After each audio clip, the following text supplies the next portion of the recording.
Click, click. Sorry, I'm pouring myself coffee into my miniature Kirby mug.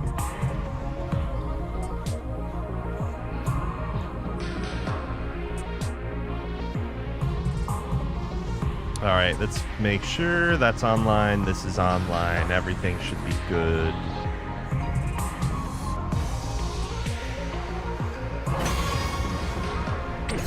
Oops.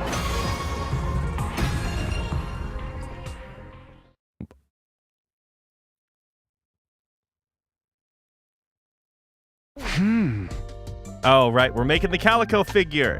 I think this is all I'm going to learn for now. I don't know if I'm any closer to winning Hiruko over, but at least I know more about her interests now. I believe Lady Hiruko likes cats. A sadistic ice queen like her secretly being a passionate toy collector. So if I want to give her a present, a vinyl figure of a cat should be the way to go. But not just any cat, there's one more important detail that I learned. And that's... Hiruko told me she likes stuff that comes in 3 colors. So a cat with 3 colors, in other words. A calico. Alright, I'd better head over to the Gift-O-Matic and whip up a calico cat figure. Oh, look at that, it's cute. A soft vinyl calico cat figure perfectly captures the cuteness of a cat. Some people strive to collect every type.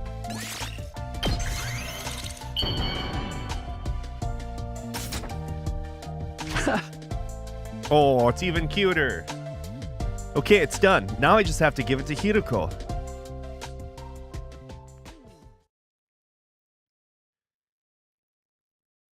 It took me a while to figure out where Hiruko was. Sometime after sunset, someone told me they'd seen her going into her room, so I hurried over there.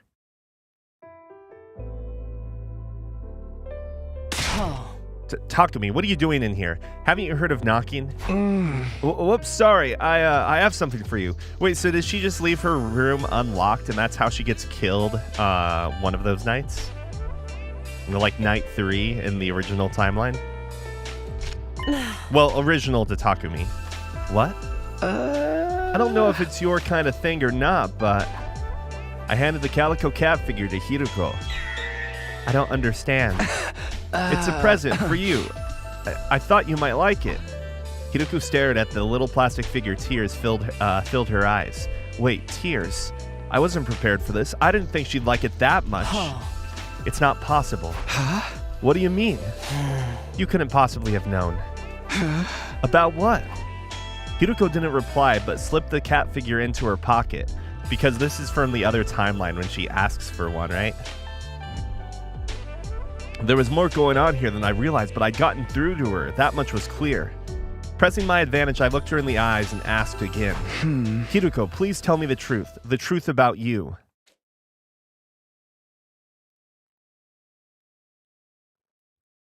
Oh, it's back, the dumbest minigame.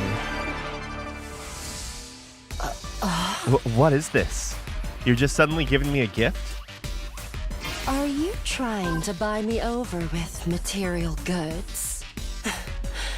You must think I'm a fool. Did you think giving me a present would get me to spill my guts to you? Please don't project your ridiculous ideals onto me. Come on, that's not what I'm doing at all. I just wanted to express myself to you. I thought it would help you understand that I'm acting in good faith, or that you'd at least see how serious I am. Anyway, a promise is a promise. You couldn't meet the conditions I laid out. You didn't follow my final order. Therefore, I have no obligation to tell you anything. I don't understand how those 3 options are that different. Talking about last night. But that was crazy. It's not fair to expect me to follow that kind of order. You knew I couldn't do it because we went down the bad timeline by doing it.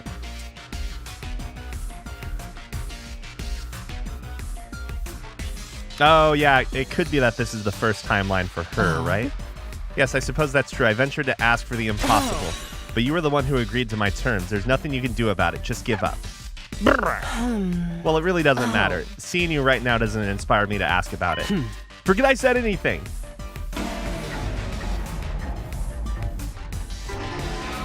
Are you trying to buy me over with material goods? You must think I'm a fool. Did you think...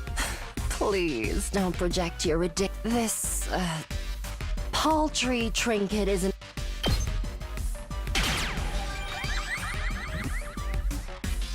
Come on.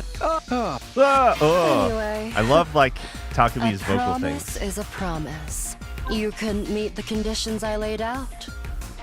You didn't follow my final order. Therefore... What? I'm supposed to do the... You actually meant that?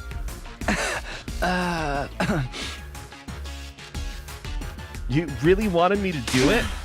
Are you completely insane? Of course not. I was just teasing you. Stop jumping to conclusions. Okay, whatever. Retry persuasion. See, we're using time travel powers right now. Are you trying to buy me over with material? That's not it.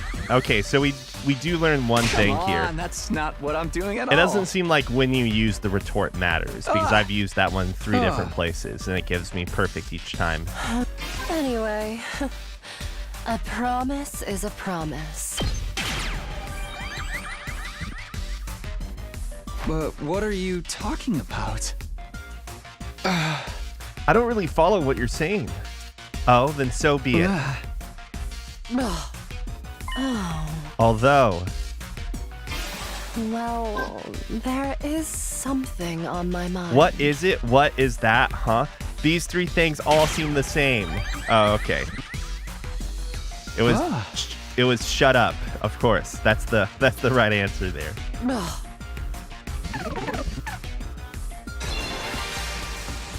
Oh, Let me just ask this. Why would you give something like that to me? A calico cat figure. what made you pick this to give to me of all things? Damn it! I thought there was going to be more dialogue. Why aren't you saying anything? Is there some reason you can't tell me? Anyway, there's nothing left for us to discuss. Retry persuasion. Dude, this what is... made you pick this to give to me of... It just felt... I thought you'd like... Felt right? Anyway, nothing left. Boom, boom, boom. This still isn't as bad as some of the What Danganronpa made you mini-games, pick to be fair. This to give to me of all... It's like I told you before. I somehow knew you'd like it. Oh. I see. Oh. It's true, I do like calico toys. Being totally honest with you, I was happy you gave it to me. But how? How did you know? My fondness for soft, violent We don't say figures. anything. Where's the final You couldn't choice? possibly have known about that. So how? Boom. Well, Hideko, you told me yourself. Huh? I asked Kyoshika, Shoma, and Moko about you, but that was just an excuse. I knew long before I asked any of them. I swear it. The fact that you like cats and collect calico toys. Like I said, I remember you telling me yourself. But how could you? No, that's impossible. This has to be some kind of mistake. Well, I guess you have my thanks for the calico toy. Thank you.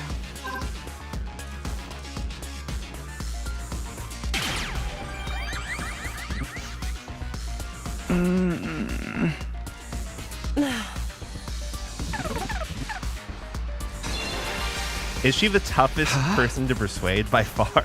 Hey, what did you just say now? What did you mean by that's impossible? Never mind, don't worry about it. How am I supposed to? I told you, it's some kind of mistake. There's no way you could have known.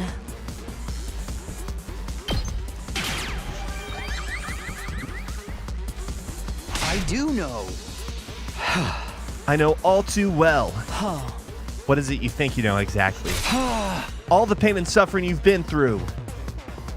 Watch your mouth. Are you insane? Don't say things like that so lightly. Am I supposed to not say anything? You'd never understand.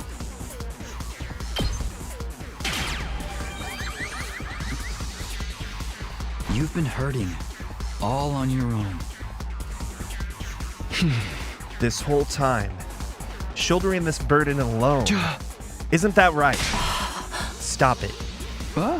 I guess, if there's something weighing you down, I want a piece of that burden. No, not just a piece. Listen to me, Hiruko. All of the pain and suffering you're feeling. Ah! I didn't get him in time. What? After all that, don't you have anything to say? Well, I think I forgot what I was going to say. Excuse me? Was that supposed to be funny? What a waste of my time. I clicked on it. I just didn't click on it twice. There's nothing left for us to discuss. Let's call it a night. Retry persuasion. There's no way you could have known. But do we know, Cher? I do know. I'm Watch your half mouth. guessing. Whoops. I'm half guessing that this might even be wrong. We'll see. But yeah, that's the one I was trying to click. Listen to me, Hiruko.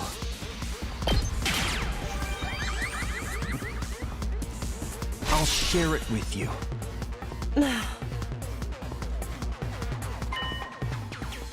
Takumi. Hiruko, we can build a new future.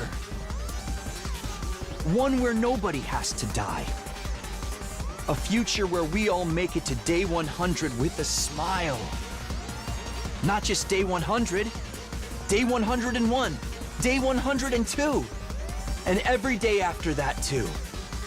Let's create a future where we can live happily forever. Oh, no, but we do, so what happened on last stream, I just remember only the sturdy balloon. That's basically it, and then we were going to give her gifts and stuff. We do know what her thing is, like, what is it? She's time traveling more like a protagonist from a different game, where like every time she dies, she wakes up and the loop has started again.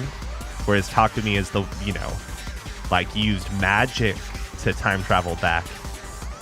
But we actually did the route where she asks us to make her a calico cat figure. Is that the mystery route? Which has a story lock on it right now, if I'm not mistaken, right? But if we're going to make that happen, you need to tell me everything.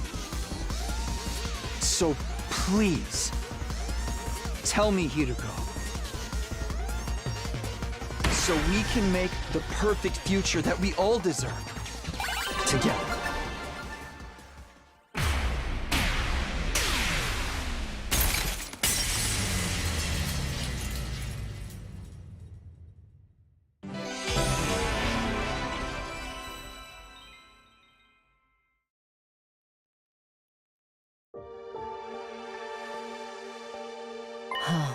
Takumi, are you sure you can handle it? The truth is a lot more cruel than you think, and once you hear it, there will be no going back. Are you prepared for that? Do you still want to know?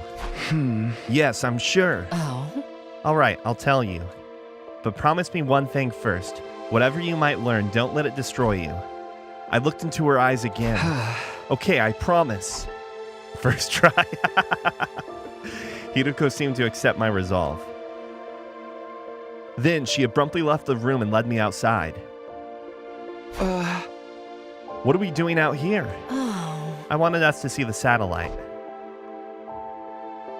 Hiruko looked up into the night sky where the pale, shimmering artificial satellite hung in the void of space. Humanity is already dead, okay? We've just been sending supplies to the moon for no reason whatsoever. Glory to mankind. It's so far away from us. Almost impossibly far. It looks so big. So close. Like we could reach out and touch it. But we'll never actually get there. Or more accurately, we've never got there. Even after everything we've tried, It's always just out of reach. Everything we've tried? Oh. You've probably figured this out already, but I'm a time traveler just like you. I hesitated for a moment, then nodded. Oh.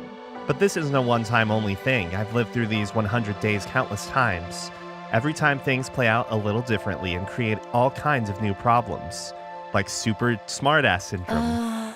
I've experienced all these variations, all the branching timelines that result from the different choices we make. That's why I've been able to tell when the next attack is coming, among other things. Oh. And all of this doesn't just apply to me. Huh. There's someone else. And that's you, Takumi. Huh? You've also experienced our 100 days here countless times before.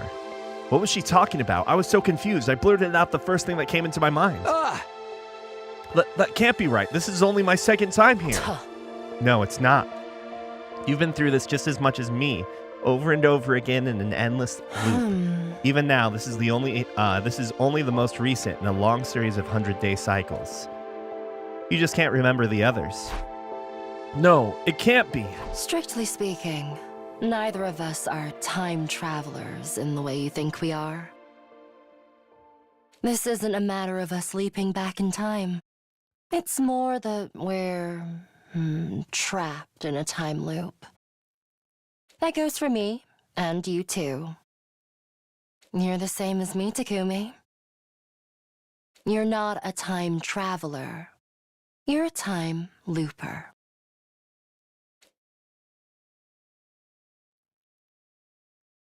I mean... Lock! You arrived at Story Lock 1. You will not be able to progress without meeting certain conditions. Try exploring other branches for now. Unlock conditions. Reach endings 34, 36, 72, and 76. Reach Story Lock 3.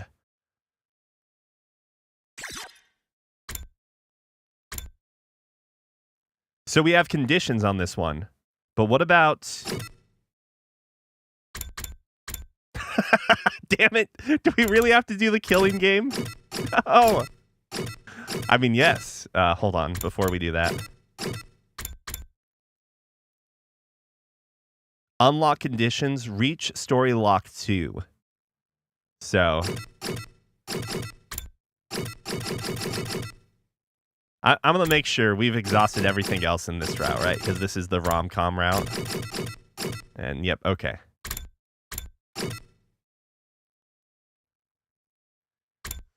All right, we could... Maybe it's time to do Invader Hunt. Maybe it's actually time to do Invader Hunt. I'm assuming this is the killing game, right? It's gotta be.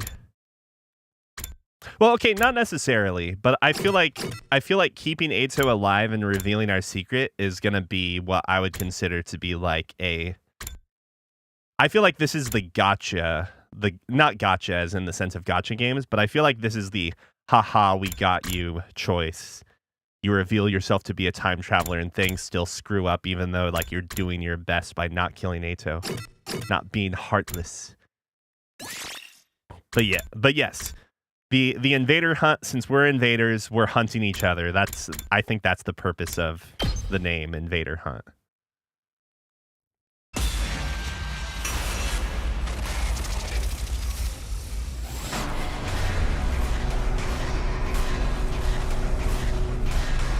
Wait, does this mean... Is this Danganronpa within 100 line? Or the 100 line? And if so, does that mean I could keep blaming Eito, who's dead? Oh, yeah. I don't think I ever intentionally sandbagged a vote. I think I'm going to join the game. I don't think I ended up sandbagging a vote in Danganronpa, but I'm pretty sure like all it would do is give you a bad ending. Because if I'm not mistaken, the strict rules of Danganronpa, at least 1 and 2, is that the vote had to be unanimous, minus the culprit, of course, because they're always going to vote someone else. I think, right?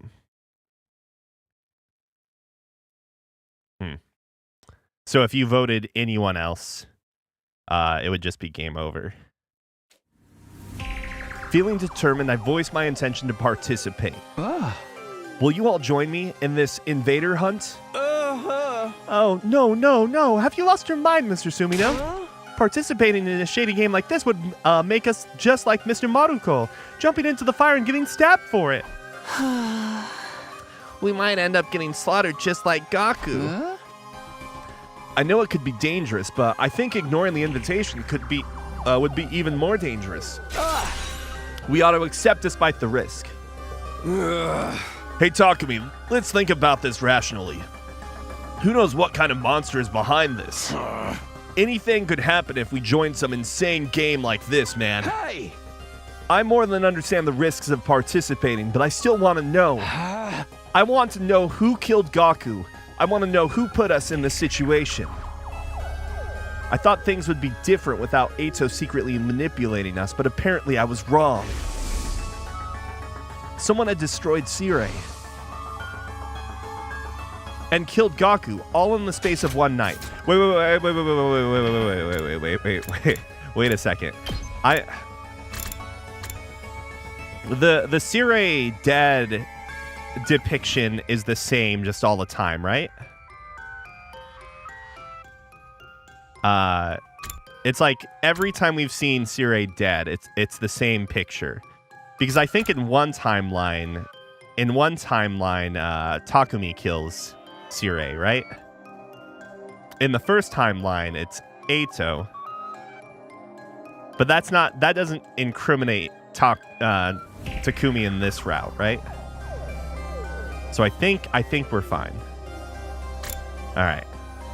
Just thinking out loud. Gaku's death plunged us all into paranoia, and we haven't been able to come together since. Yeah, we really haven't heard anything from Gaku in a long time, right? Because he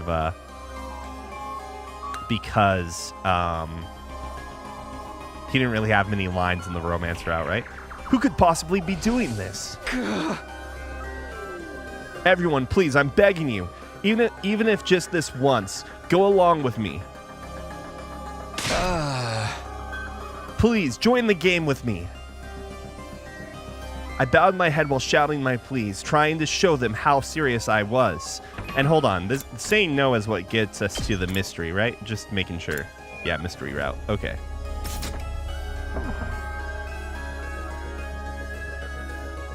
But I didn't get the reaction I was hoping for.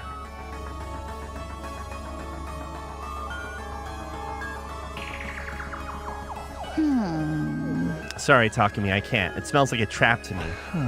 I'm out too. There's something so vulgar about using a game to encourage murder. A group of strangers all killing each other without any love behind it. It's no better than a hedonistic orgy. Huh? Did someone say orgy? Oh, simmer down, you stupid perv. I'm out too. The audience hates to see a team turn on each other like that. My life will be maybe worthless, but if I die, I won't be able to see my dog Leo again. This is bad. This is really bad. At this rate, I'll be the only one playing. How do I convince everyone that this is the right move? What do I have to do? Look at Darumi in the back. Before I could say anything more. Are you kidding? Sign me up! What? I'm gonna play the game. Obviously, I mean, duh. Yeah! Obviously, a killing game's going to go down either way.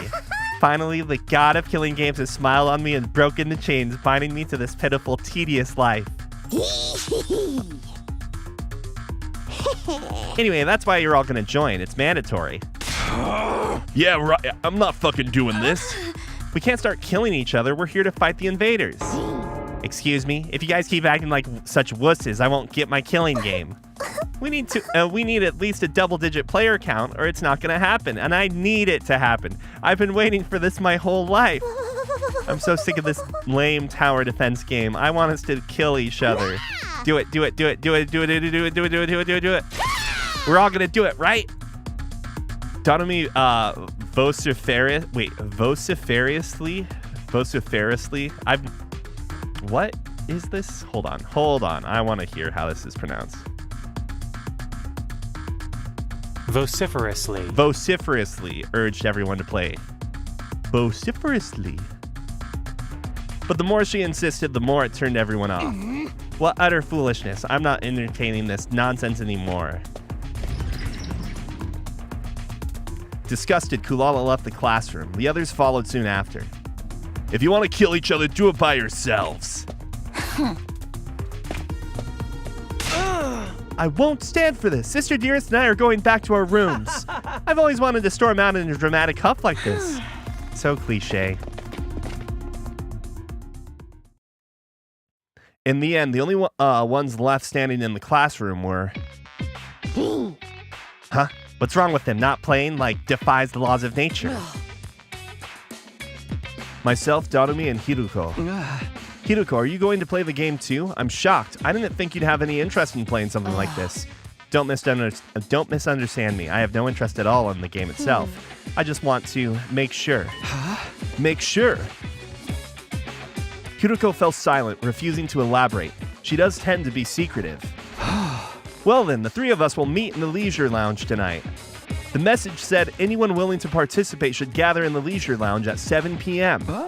Well, with so few participants, it's entirely possible the game will be canceled. Now, my long-awaited killing game is slipping through my fingers. Hiruko and I went back to our rooms, leaving Darumi behind to wallow in despair.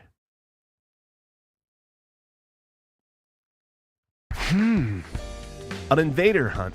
I was lying in bed contemplating this mysterious game that we were supposedly going to play. Why would whoever wrote that the message invite us to join a game?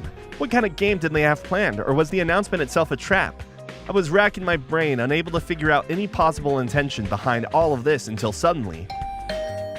So I honestly don't remember like the game outright saying it was going to be a killing game, like the script, I mean. It's just we make that connection because this is the killing game writer and dev. And well, I mean, it's two separate killing game devs, I guess, right? I mean, Uchikoshi's not like a killing game writer, but like his games all have like... A lot of his games, I should say, have like mysterious deaths in them that have to be like figured out. And oftentimes more than one death. I opened the door and came face to face with Darumi. Huh? Darumi, what's up? Hey, why aren't you saying anything? Darumi continued to stand there, not speaking so much as a single word. 1 minute passed, then 2. 3 people isn't enough. Finally, she spoke. A killing game with only 3 people, that's just not gonna work. The joy of a killing game is that there are a ton of participants and a lot of dying.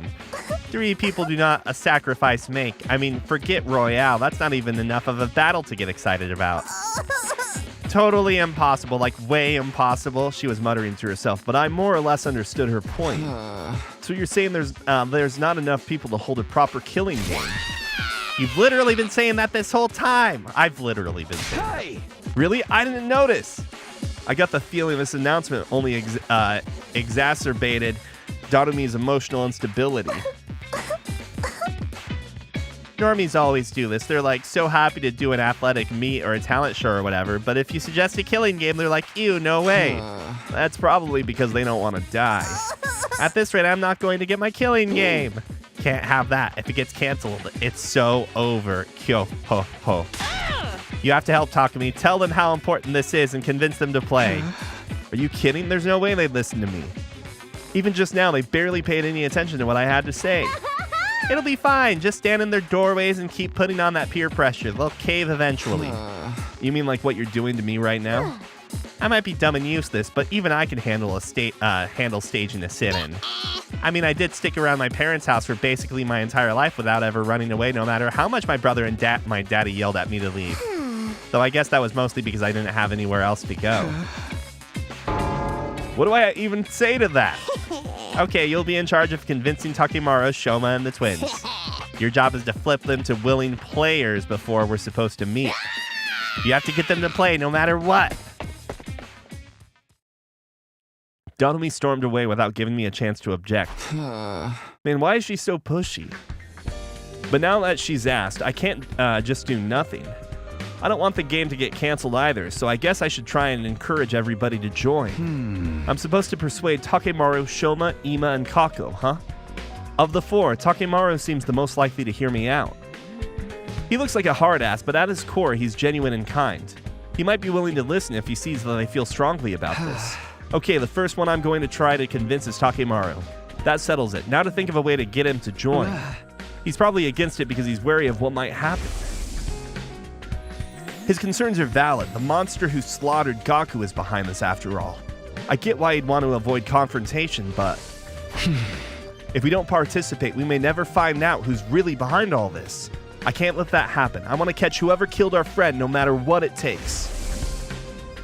Gaku might have been a careless, sneaky goofball, but he was one of our own. He didn't deserve to die. I'll never forgive whoever killed him. I'm going to find them, and I know Takemaru feels the same. Maybe I should get him to remember how he felt when Gaku was murdered. But how do I do that? How do I get Takemaru fired up again? How do you reignite the rage in someone's heart? No point in trying to figure this out on my own. I should ask around and see if anyone has any leads.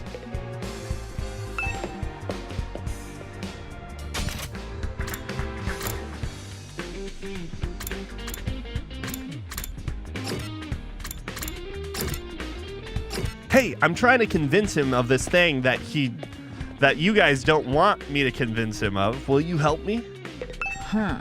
You wish to know how to ignite the fire in Takemaru's heart? I recommend giving him stickers. Stickers? A while back, I was messing around and put a cute character sticker on Sir Takemaru's custom biker jacket. He was completely overcome with rage. The fuck do you think you're doing to my jacket? That's the window to my soul. If you ever transition, you better damn well call me so I can kick your ass man to man. That's exactly what he screamed at me. If I were to describe his countenance that day, he looked like an angry temple spirit or an active volcano. So indeed, a sticker will set him ablaze. I don't think it had anything to do with the sticker. I think he just got mad you messed with his clothes. This doesn't seem like it's going to be useful, but I'll try to remember it anyway.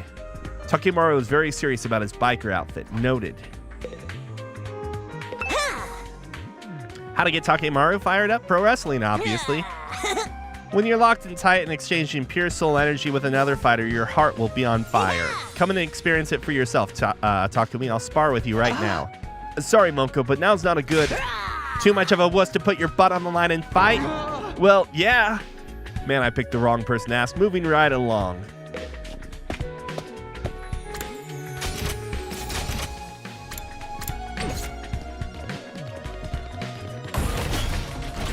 Oh, whoa.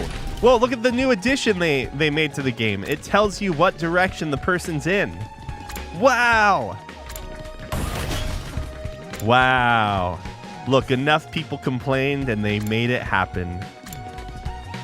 I'm assuming people complained. How to get Takemaru fired up, you ask? Takumi, you're asking the wrong person. My IQ is so low, it's a negative number. I couldn't possibly know. Can you stop the self-deprecation for a second and really think about it? What gets him worked up? I'm sorry, I have no idea. I'm too scared to think about anything. The invader hunt is all I can think about. They want us to kill each other. Shoma is completely terrified. It's pointless trying to question him further.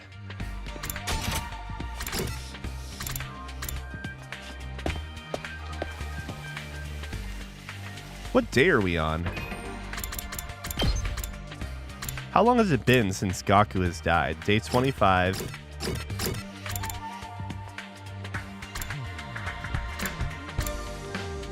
Wait, what the hell happened? I don't remember what happened here to cause us to get knocked out for... Oh, wait a second. Is this where we get knocked out from behind? Or did that happen on this day? But yeah, I think this is the route where we get knocked out from behind. And so if Hiruko was involved with like some sort of surgery that then injured our brain, which is why we get inspected by oh wait, no, I'm mixing my timelines. But if we got knocked out and Hiruko's involved, she might have done some brain surgery to like take out the gi interference, right?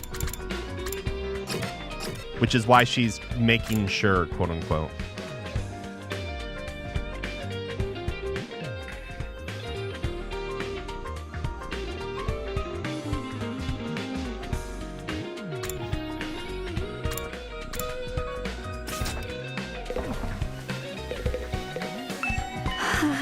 Takumi, did you bring it? Huh?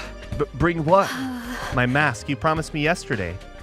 That's right. She asked me to give her mask back to her yesterday. Sorry, Ava. I just don't have the time for that right now. No, I've been waiting so long. Takumi, are you going to break your promise to me? You're mocking me because you know I'm just a helpless prisoner. Calm down. I'll be sure to bring it when I'm done. Just wait a bit longer, please. You promise? You really will? If you don't, I'll break down crying. She incessantly confirmed again and again that I would actually bring it. That mask must be incredibly important to her. How about we disable the breathe underwater part of it? How about that?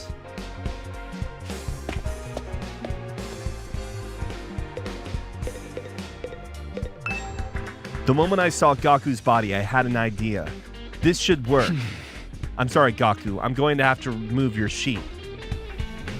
I pulled down the sheet draped over Gaku's body and came face to face with his brutalized corpse. Then, I took off his jacket. It was splattered with blood and covered in countless holes. The criminal stabbed him over and over with a knife. I felt like I could feel Gaku's pain and agony just by touching his jacket. They won't get away with this. They're going to pay. It filled my heart with a sense of duty and conviction. If I show this to Takemaru, he'll remember how angry he was when Gaku was murdered.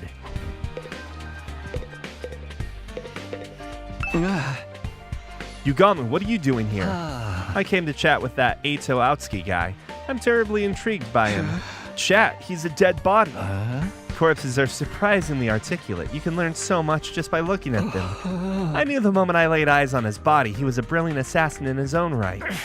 Oh, I would give anything to have met him while he was still alive. Dotomi, what are you doing here? Can't you tell? I'm pretending to be a corpse. Duh. A corpse?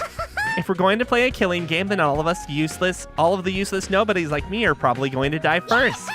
So I thought I'd better practice being dead. That way I'll be a cool corpse when the time comes. I see. Good luck with that. You should look at Gaku's body in practice too. He's a perfect example of how we're all going to end up. It would be hilarious if Dotomi's the first to be murdered, right? Like, it's assumedly her route, and yet she's the first to go. How to get Takemaru fired up? Isn't he always fired up? I mean, is he ever cool or composed? But don't you think he's been holding back a bit too much lately? Normally, I'd expect him to be the first to jump at the opportunity to do this invader hunt.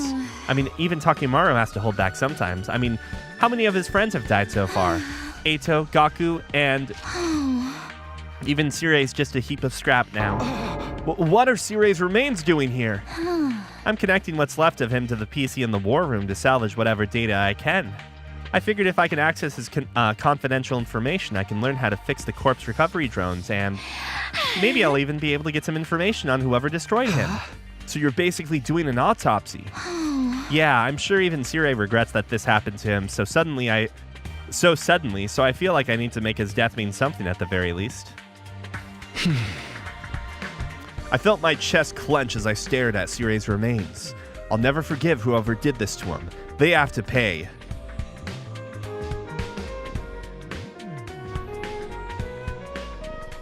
Who knows? Who knows? I mean, because Eito died 3 days in, right? So maybe she's using, like, friends pretty loosely here. Yeah, I'm pretty convinced that Dotomi is going to be like one of the last people alive in this route, assuming there's actually a killing game. An incredible rage was coursing throughout my body. Tsubasa, do you think I could borrow him? I guess so, but what for? I'm going to show him to Takemaru. The person who did this to Sirei was more than likely the same person who murdered Gaku. Takemaru might remember his rage when he sees this. Wait, was there someone else in here initially? No, never mind. But if you think about the routes as a whole, so far it seems like we've got a lot of face time with almost every, well, female character. But the one character we haven't of the female batch has specifically been, well, kind of Nozomi in ignoring the first loop, kind of Nozomi, and then Dotomi. Well, if it isn't the village idiot, right on cue. What is wrong with you? What's your problem all of a sudden? Why are you so angry? Obviously, because you're a complete and utter moron. You want to play some killing game? You're such an uneducated street rat I could puke. She's worried about you, Takumi. We were just talking and we think you're not thinking rationally. Takumi, it's not too late. You can rethink this. I know you have your reasons, but playing such a dangerous game is madness. Even a sick necrophile like you should know a killing game is going too far.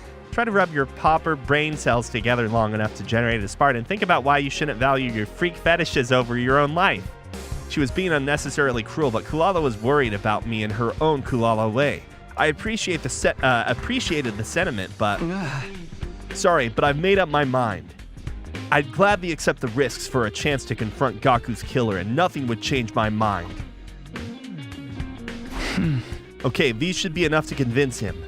Gaku's jacket and Sirei's remains. Holding onto them tightly, I barged into Takemaru's room.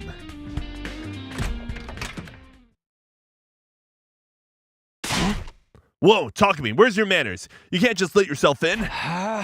Takemaru, sorry to spring this on you, but I have something I want to show you. What is this? It's all fucked up and full of holes. And real dirty too, covered in dark stains.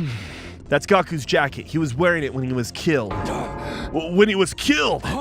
You mean these stains are his blood? You asshole, why would you show me this?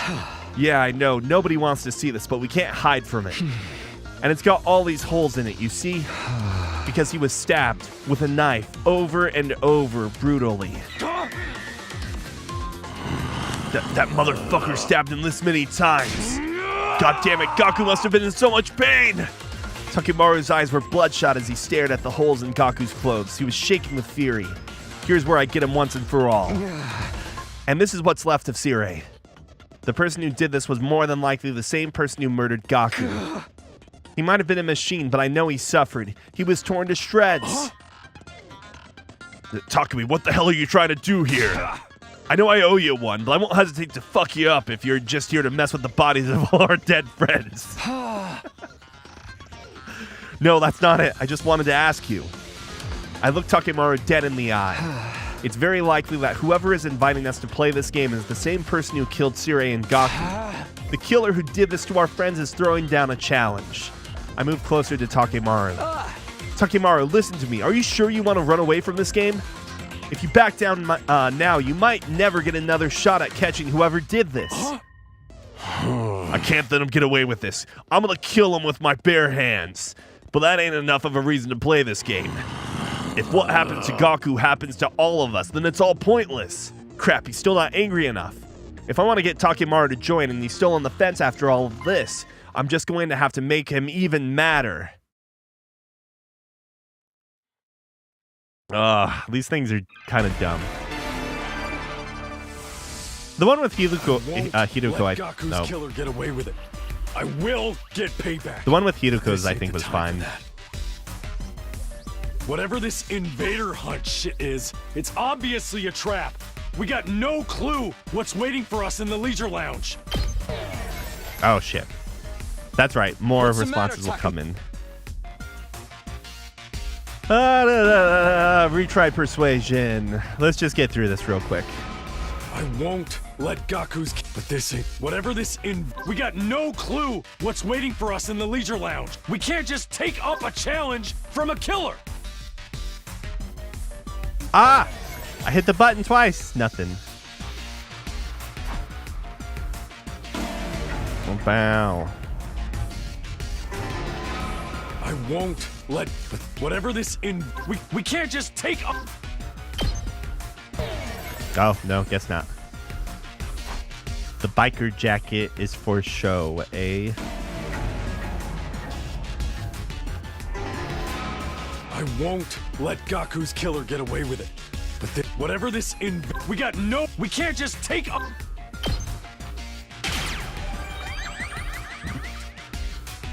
So, that biker jacket of yours is just for show, huh? The fuck did you just say to me? What are you, deaf? I said a coward like you shouldn't be wearing a jacket like that. Bastard, you ain't gonna get away with talking about my jacket like that. She reflects my whole soul. It's just like Kyosuke said, Takemaru gets upset when you insult his jacket. He's lost his cool. Now's my chance. I'm going to make him see it my way. Burger King. Wait, oh, that's it? Thank God, that's easy. Takemaru, You don't deserve to wear that jacket. The fuck, man? I ain't called the strongest gang boss that's ever lived for nothing. You? A gang boss? You don't seem like much of a boss to me at all. What? Think about it. You're literally cowering, even though the person who killed your friend is throwing down the gauntlet. I didn't know a gang boss could be such a fair-weather friend and still get any respect. Takemaru's face looked nothing short of demonic as he glared at me, but he didn't argue back. I must have hit him where it hurt. He was at a loss for words. Takemaru, I bumped my fist against his chest near his heart. if you want to show me how a real boss acts, fight with me. Join me. Please, join the game with me. He's in love with us now. All right, that wasn't so bad. It was just one sequence.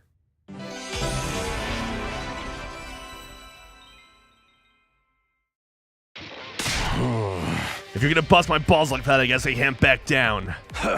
Fine, I'll do it. Hey! I'll join this fucking invader hunt or whatever and kill the bastard behind all this shit. My hard work had paid off. Takemaru had finally agreed to join, but I didn't have time to stick around and celebrate. I quickly left Takemaru's room and set off to persuade the others. Since I'd won over someone as influential as Takemaru, persuading the others went smoothly. Thank God! I was worried I'd have to... Huh? Takemaru said he'd join? If you got someone as cautious as Mr. Yakushichi to fold, then I guess the game can't be all that dangerous. Oh God, we're fucking idiots. Everyone's going to join, then I guess I should too. Having successfully won over Ima, Kako, and Shoma, I'd met the quota Darumi forced on me. And then night finally came.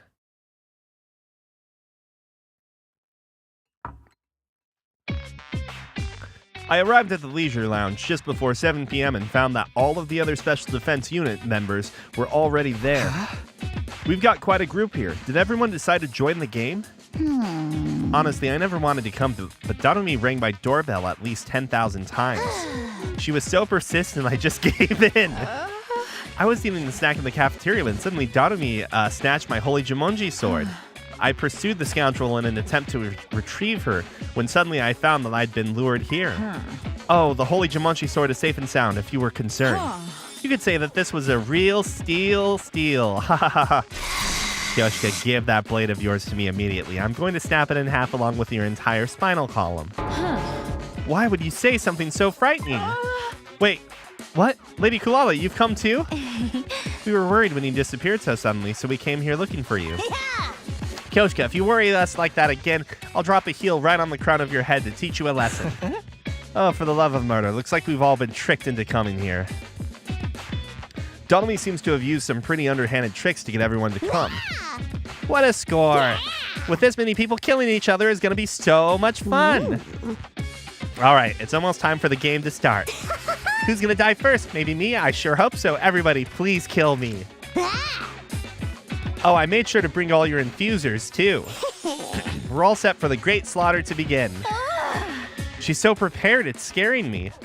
Darumi seemed thrilled at the idea of us killing each other, but I don't plan on hurting any of my friends.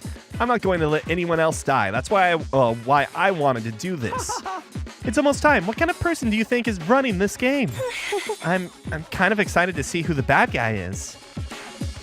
Time passed, and finally, it was 7 p.m., but... For fuck's sake, nothing's happening. Nobody came, nothing happened. The Leisure Lounge was as quiet and peaceful as ever. Maybe the mastermind gave up after they saw a disgusting insect like me joining. Hey, rubber duck. Well, in that case, it's not actually rubber, but you know what I mean. Or maybe that whole message was just a prank. Honestly, as anticlimactic as that would be, a safe conclusion like that might be for the best. Look, it's getting late. I'm out of here. No sooner than Takemaru had said those words, it happened.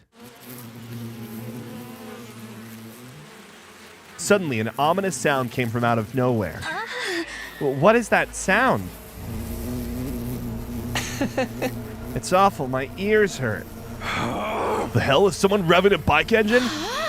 It's bugs to us, right? No way, I've never heard an engine make a noise like this horrible. Just listening to it is making me... God damn it. Be yourself. The unidentified sound grew louder and louder. Where is it coming from? We looked around for the source of the sound. That's when we happened to look up at the ceiling. Huh? What the fuck? The pain! Oh, what the hell? Only to be greeted by an unbelievable sight. Bees? The hell? They're flying around with a bunch of big-ass bees? Is that a spacesuit? Wait, no. A diving suit? A bee parachute? I've never seen such a hideous mode of transport. Eek! I hate bugs! Someone get me some bug spray stat! The individual in the spacesuit gradually lowered their altitude. They landed in the leisure lounge. Oh, this is great. You look fucking ridiculous. Take that helmet off and show us your face. Is this some wrestling federation's masked fighter? Love the costume, but you gotta lose the bees. We need to take this seriously. They might be with the invaders. What if it's a commander? Talk to me. Did you see a commander like this during your first 100 days? No, I never saw anyone like this. We never faced a commander who controlled bees, especially not one in a spacesuit. Hey, who are you? It's only polite to introduce yourself. Speak up, asshole. I am X. The mysterious person examined our faces without answering. Then they nodded, seemingly satisfied. So good to see so many of you. This... With so many participants, this killing game is sure to reach a screaming climax. It sounds like a woman's voice that's been distorted, right? I wonder... And then, like, the speech patterns make me think it's Dotomi, even though, like, from a logical standpoint and what we know about the leap suit wearers, this doesn't... It doesn't feel like it's Dotomi, right? Like, you wouldn't think it would be. The more lives there are to lose, the more spectacular the battle.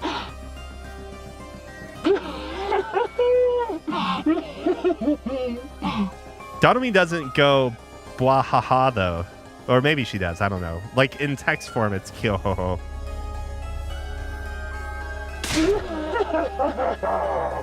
I mean, this could also be Eito, like, just throwing his voice a slightly different way. Their voice sounded unnatural. Perhaps they were filtering it through a voice changer. Their face was obscured by their mask, too, so there was no guessing their age or gender. Hold on.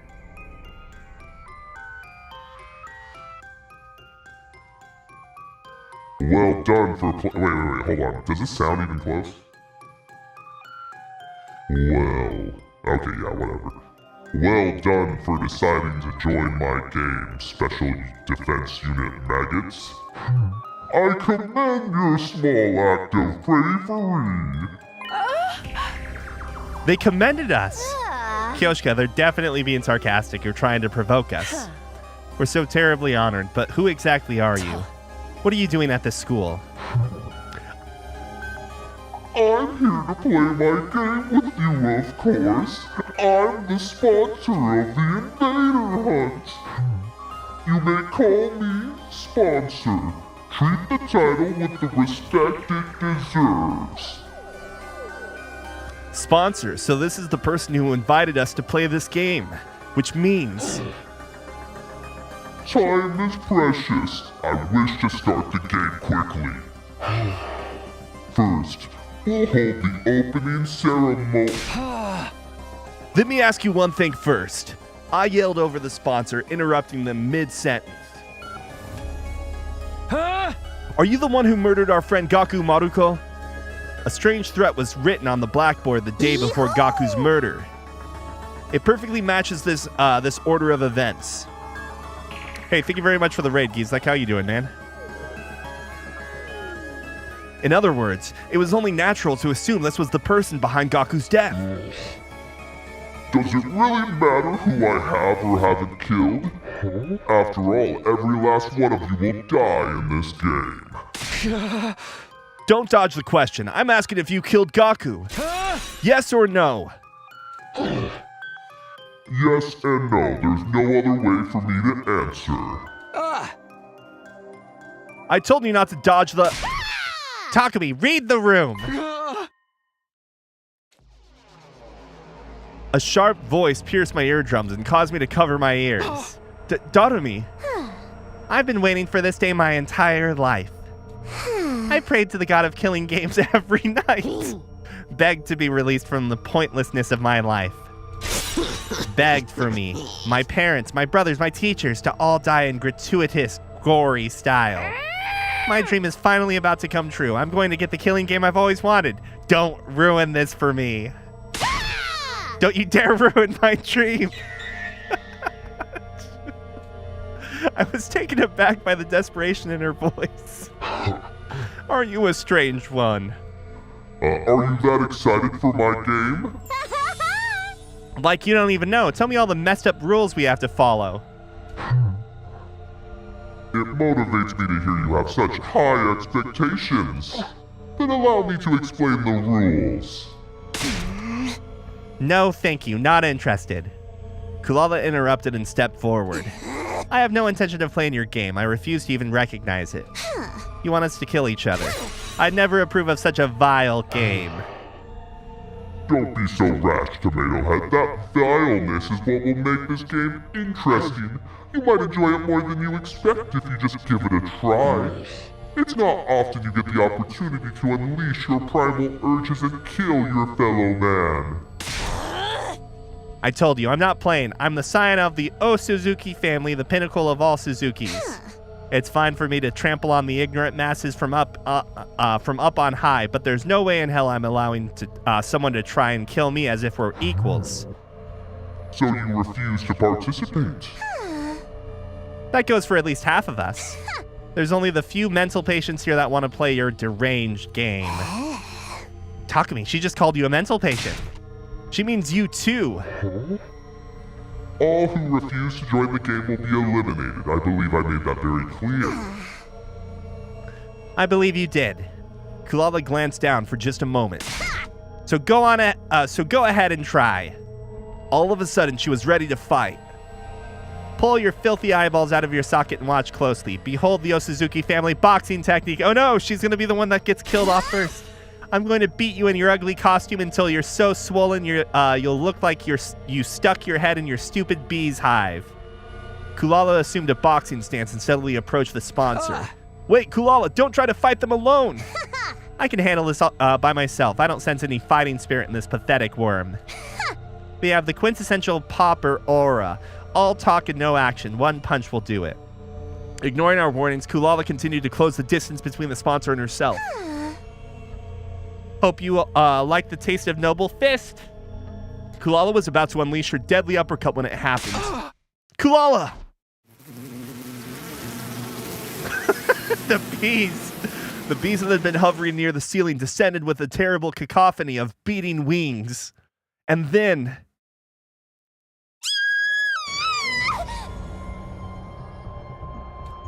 they instantly grabbed Kulala and whisked her high up into the sky. Put me down! Put me down this instant! Oh, these horrible things are so creepy! Kulala squirmed frantically, but they held onto her thigh. Thigh what? Refusing to let her go. Oh, Suzuki, I sentence you to being suspended mid-air. What a sight, don't you think? As they say, smoking fools rise to great heights. You can writhe and suffer for now. I'll ease your pain when the time is right. Lady Kulala, give me back my Lady Kulala, you vile insect. Kulala, what do we do? How do we get her back? She's so high up, even my mid-air attacks wouldn't reach her. What do we do now? How can we save Kulala when she's all the way up there? Kako's sniper rifle might be able to reach, but this Kako has never used her hemoanima before. Right now, there's no way for us to attack the bees up near the ceiling. In that case, we'll just have to attack the person controlling them. Ah! Suddenly, I found myself running at full tilt, making a beeline for the sponsor. I'm not going to lose anybody else.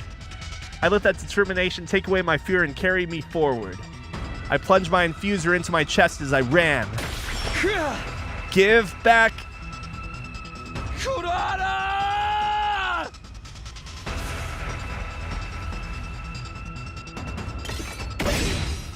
I screamed as loud as my voice would let me and swung my sword down on the sponsor. I felt it connect. My blade was going to split them in two. I was so sure it would, and yet...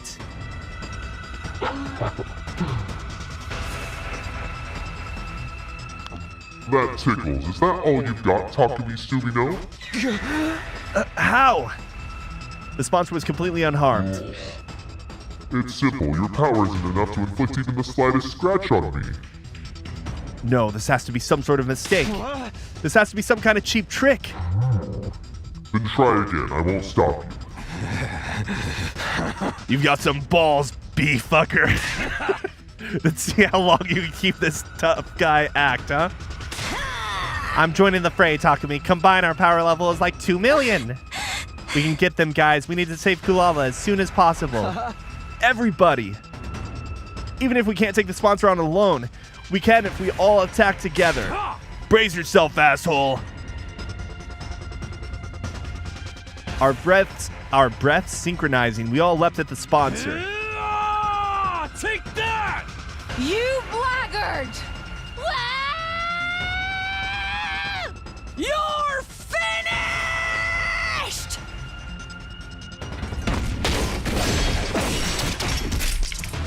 Takimaru, Nozomi, Kyoshika, and I unleashed everything we had on the sponsor.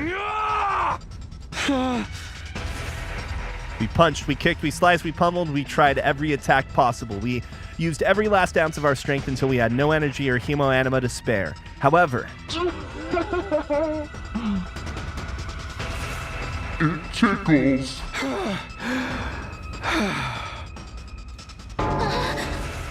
Why don't our attacks do anything? So that suit has to be like... Because we've had instances before where attacking people in this suit hasn't done anything, right? So that suit has to have some sort of like natural resistance built into it or something. Are you immortal or some goddamn thing? You have the endurance of a wrestler to withstand my body slam. No matter how much we attacked, our opponent didn't even flinch. This was far beyond a matter of strength or endurance. They were literally invincible. We can't give up. We must save Lady Kulala. My fellow warriors, just one coordinated attack and... Enough of this sideshow. The opening ceremony will conclude with Kulala Osuzuki's death. There was a cruelty in the sponsor's voice as they pointed to Kulala, still hanging in the air.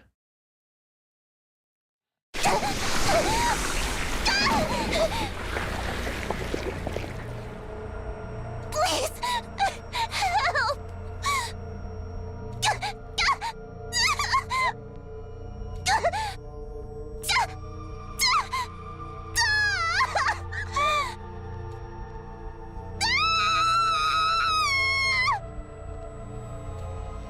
Her body was rapidly turning black. Was the swarm of bees draining her cryptoglobin? Lady Kurata!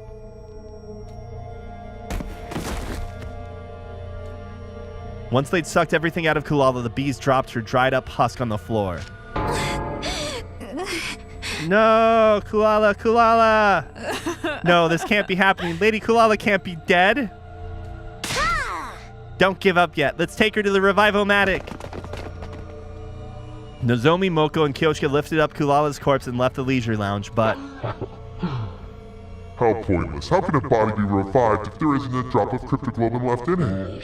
How pitiful that she would die before the game even began. She's ruined my schedule. I suppose I'll simply have to postpone the start of the game until tomorrow morning. Return here as soon as you're awake tomorrow. And might I remind you, there's no point in trying to escape.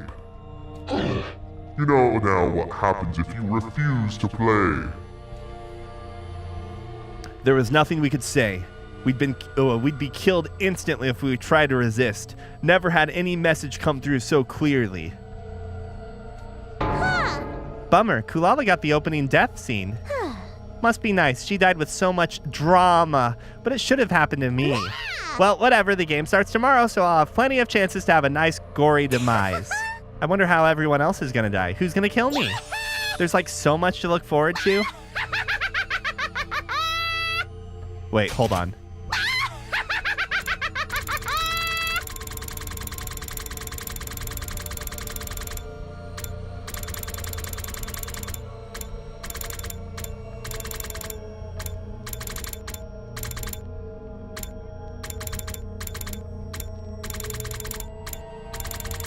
Oh my gosh, how far do we have to go for this?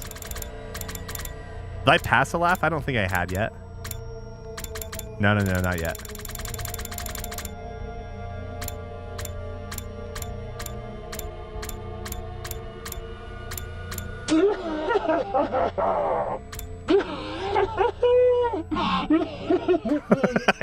I think it's timeline. I think it might be Leaping Dotomy.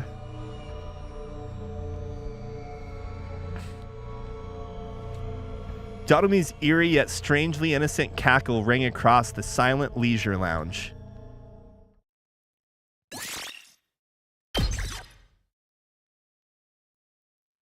Oh, you're asking if we can, why do I have so many day 100s? Oh, that's right. These are all the mystery routes where we kept saying it was Ato or someone, right? Oh, good times. Yeah, we can take a quick look and see. What a time. Ending 98. Oh, is this where we go boom? Yeah, it's where we go boom. Ending 97 for the mystery route. 84, 83, 82, 81, 75, 76, 73, 74, 72, 71, 95, 94, 93, 64, 67, 68, 66.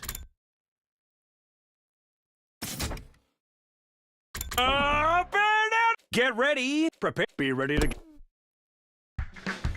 So it seems like the numbers are grouped together, yeah. But I mean that would make sense, but it maybe not like there being like an easy order to determine based upon placement in the timeline. It's morning. I barely slept last night. I woke up over and over again seeing Kulala's face when she died in my nightmares. They won't get away after killing my friend so horribly. If I could, I'd kill them right now. Wow, we're saying kill a whole bunch right now. But right now we're too weak. We can't beat them. One poor attempt at revolt and we'd just be massacred. For now, we just have to obey. We just have to play the game. They wanted us to come back to the leisure lounge when we woke up. I hurried off to the leisure lounge.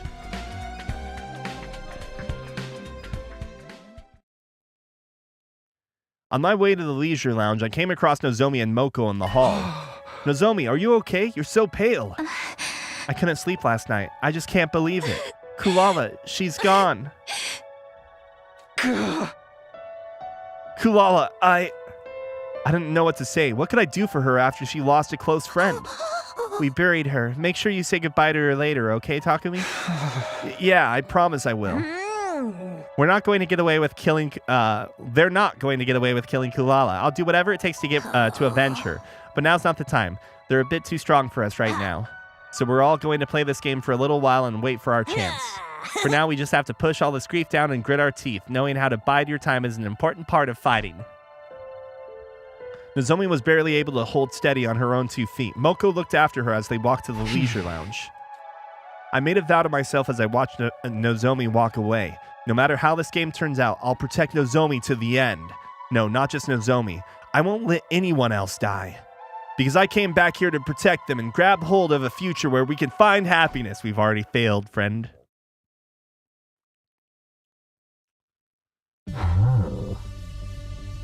At last I present to you the rules of the Invader Hunt. Once we were all in the leisure... Once we were all in the leisure lounge, the sponsor began to explain the rules without any preamble. The rules are exceedingly simple. All you have to do is hunt the creatures known as invaders. You will gain points for every invader hunted, which will be tallied and reflected in the live rankings.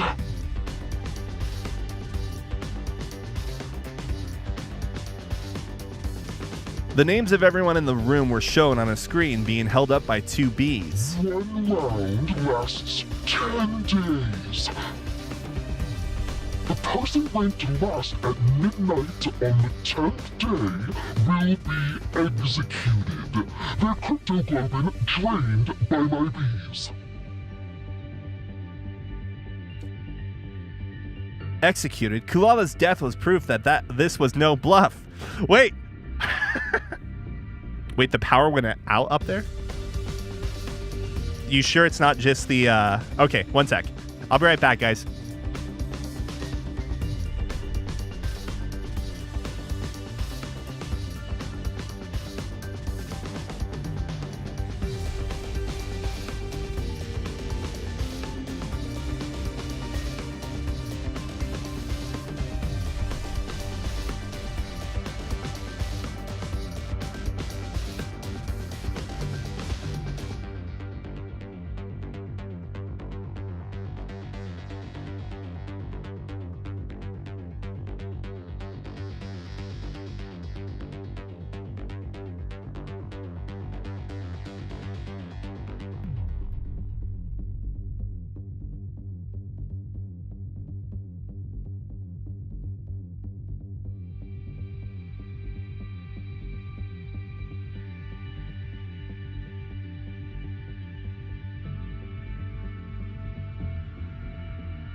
All right, sorry for the wait.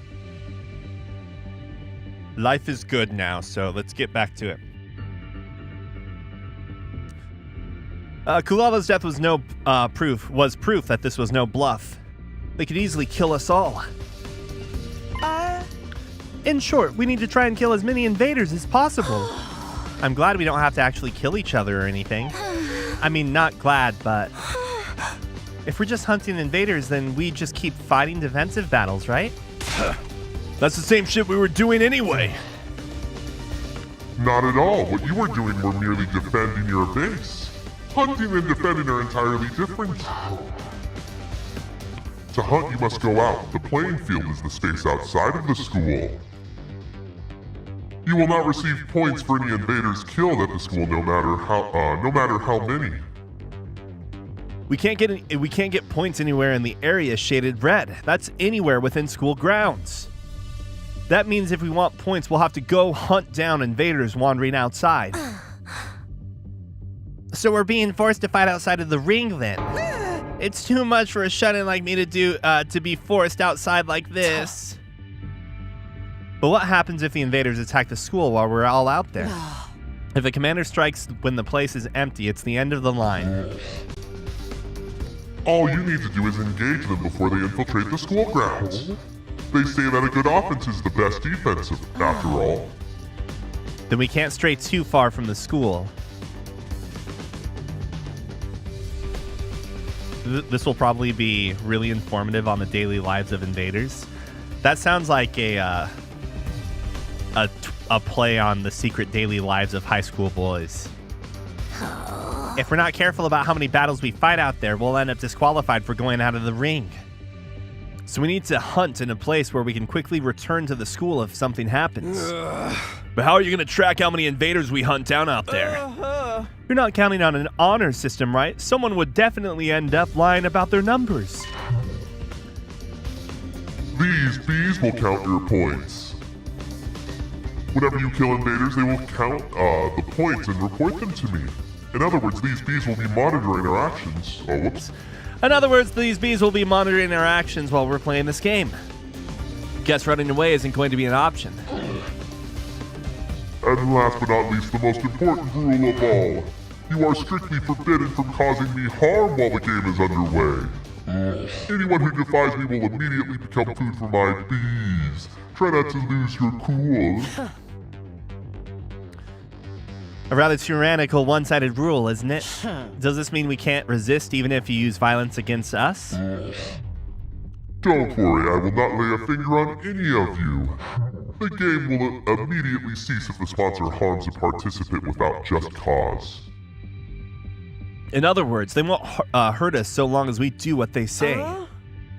But you're the one who enforces these rules. If you turn on us, we're entirely without recourse. I intend to run this game as fairly as possible, otherwise things would be very boring. I promise not to violate the rules. Please trust me on that. There's no way we can trust them, but we're in no position to argue.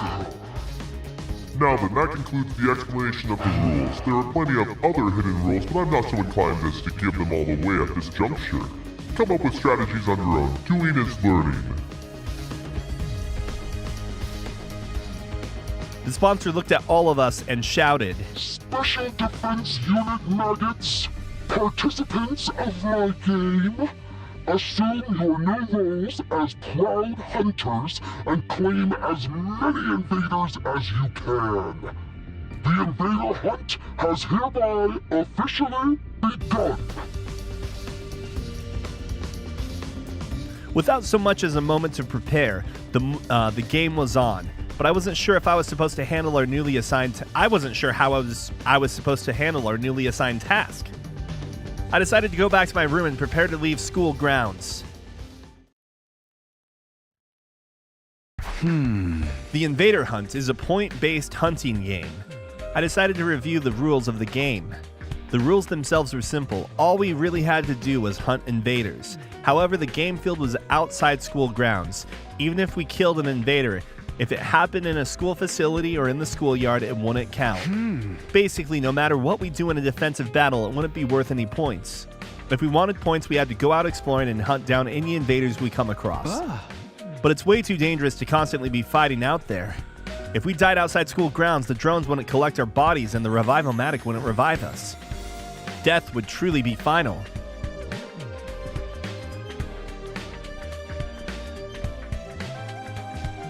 Kulala probably died so we couldn't be unsure of her identity if we had seen that one timeline. I mean, from like a writing standpoint, that's a pretty good call. We wouldn't have suspicions about her at that point. Because she's dead, we don't have suspicions, right? I think it also maybe means that we have a possibility in this route of finding out who is that, right? Because the way to unlock this is to reach Story Lock 2, right? So Story Lock 2 could be, oh my gosh, I wish I could like zoom out more. And this is Story Lock 1 down here, right? Not there. What is this one? Oh shit, I forgot to, oh that's right, no, I did do that one. Sorry, yeah. So this is Story Lock 1, right? Actually, it's crazy that they don't say what the Story Lock number is. Why? Why is that? Like this should say what the Story Lock is, right? But when we played it, it said it said this was Story Lock 1, right? Ah, whatever. If we died outside school grounds, the drones wouldn't collect our body out of death would be final. We have to be careful so we don't die. And if we want to do that, we should probably form teams. In a team, there'd be someone there to have our backs, and we could look after one another to keep each other alive.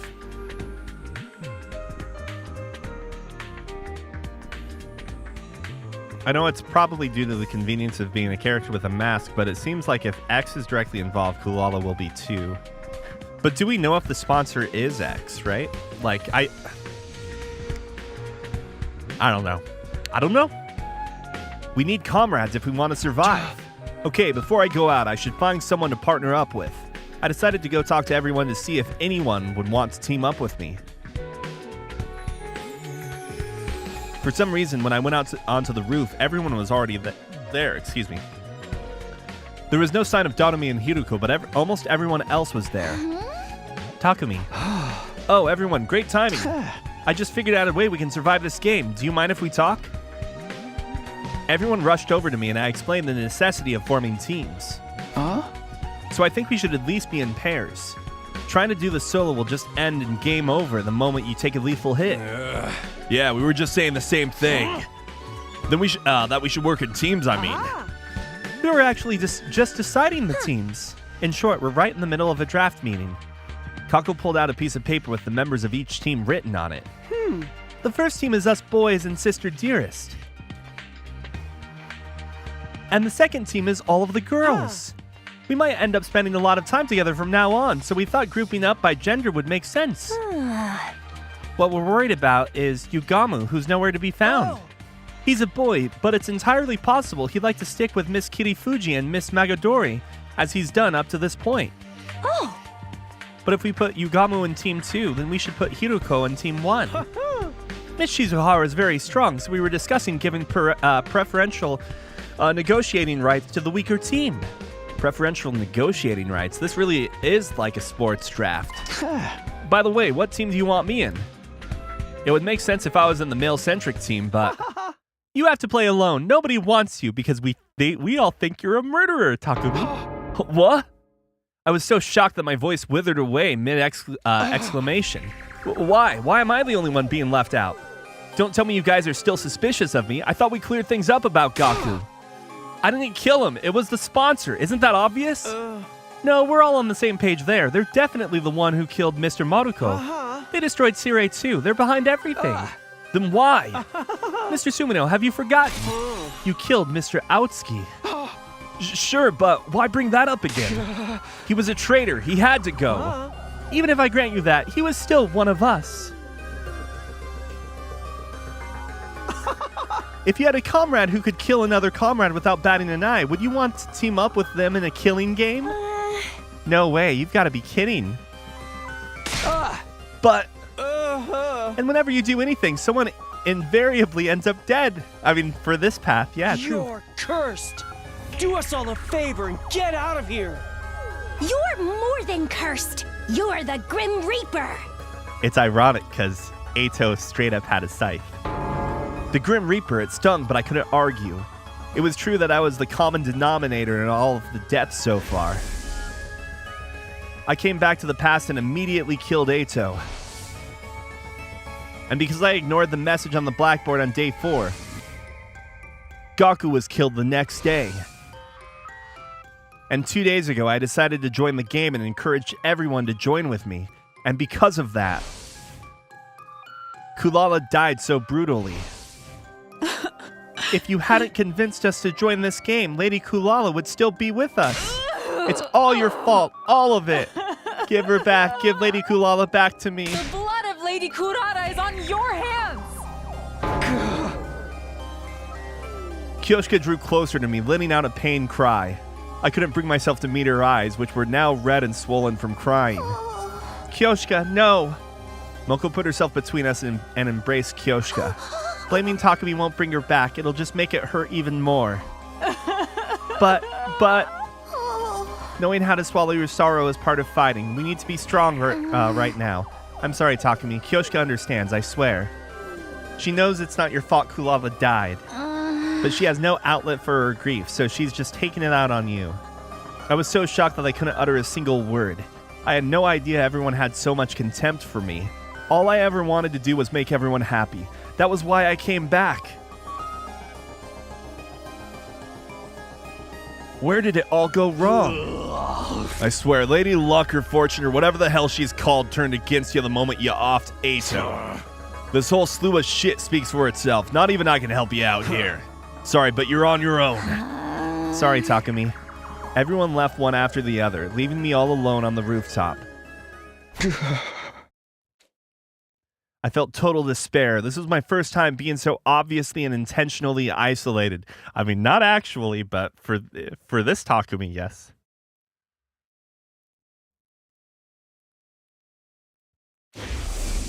I'm not... Oh, I always had Katawa by my side in the TRC, and my mom and dad were always waiting at the dinner table whenever I went home. Have we seen his dad yet? Is his dad like Gendo in the Gendo from Evangelion in the alternate route? Or like, you know, in Evangelion, like in one of the last TV episodes, there's this like alternate reality that could have existed or happened. Or could exist and happen, or does exist and happen, I guess, depending on how you see. And in that route, like Gendo and his wife, Shinji's mom, are both alive, and they're just at like the breakfast table while like everything's going on, like between Asuka and Shinji in the morning. But like Gendo never puts his paper down, so you never actually see his face.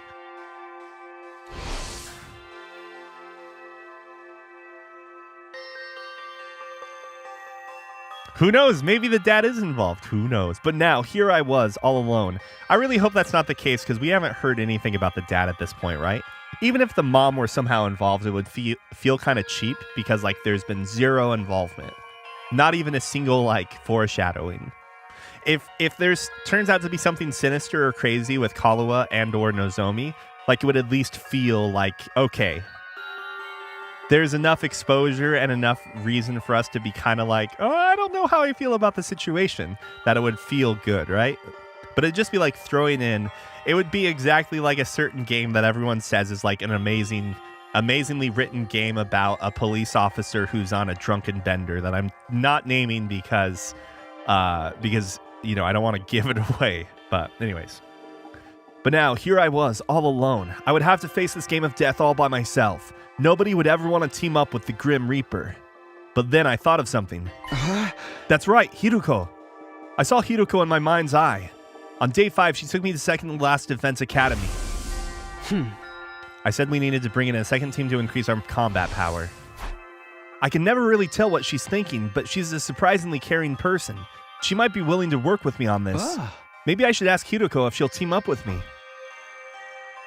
Feeling a sliver of hope, I decided to stop by Hiruko's room. Dead. I was praying hard as I rang her doorbell. Please, Hiroko, you have to answer. If you forsake me too, then it's all over.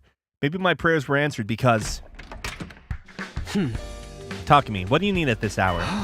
Hiroko, thank goodness you're still here. I was almost tearing up with happiness. I'm so glad you're here. So glad. The moment I met you, you stirred my soul. Can I go back inside? You're creeping me out. No, wait. Just hear me out, please. You're not about to try to tell me about the word of God, are you? No! I explained everything that had just happened. I didn't leave out a single detail. I told her how they called me the Grim Reaper, how no one would team up with me. So, your already very low popularity has now hit rock bottom then. It hurts when you lay it out like that, but in a nutshell, yes. At this rate, I'll have to do the invader hunt all alone. I'm begging you, Hiroko, there's no one else I can trust. Please, team up with me. I lowered my head and pleaded sincerely. I believe that if anyone would lend me a hand to pull me out of my predicament, it would be Hiroko, but I'm afraid I must disappoint you. My hope was crushed. Is there anything I can do to change your mind? If you team up with me, I'll work myself to the bone for you. I promise I'll be useful to you. It's simply not possible. I will not be teaming up with you for this game. Do you think I'm the Grim Reaper too? Please, I don't believe in that kind of superstitious nonsense. I simply have my own situation to deal with. Besides, I already have a partner. You do? Just then.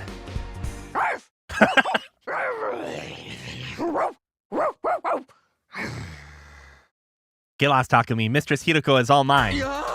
Daughter me? She's mine. All mine. This really is her good route.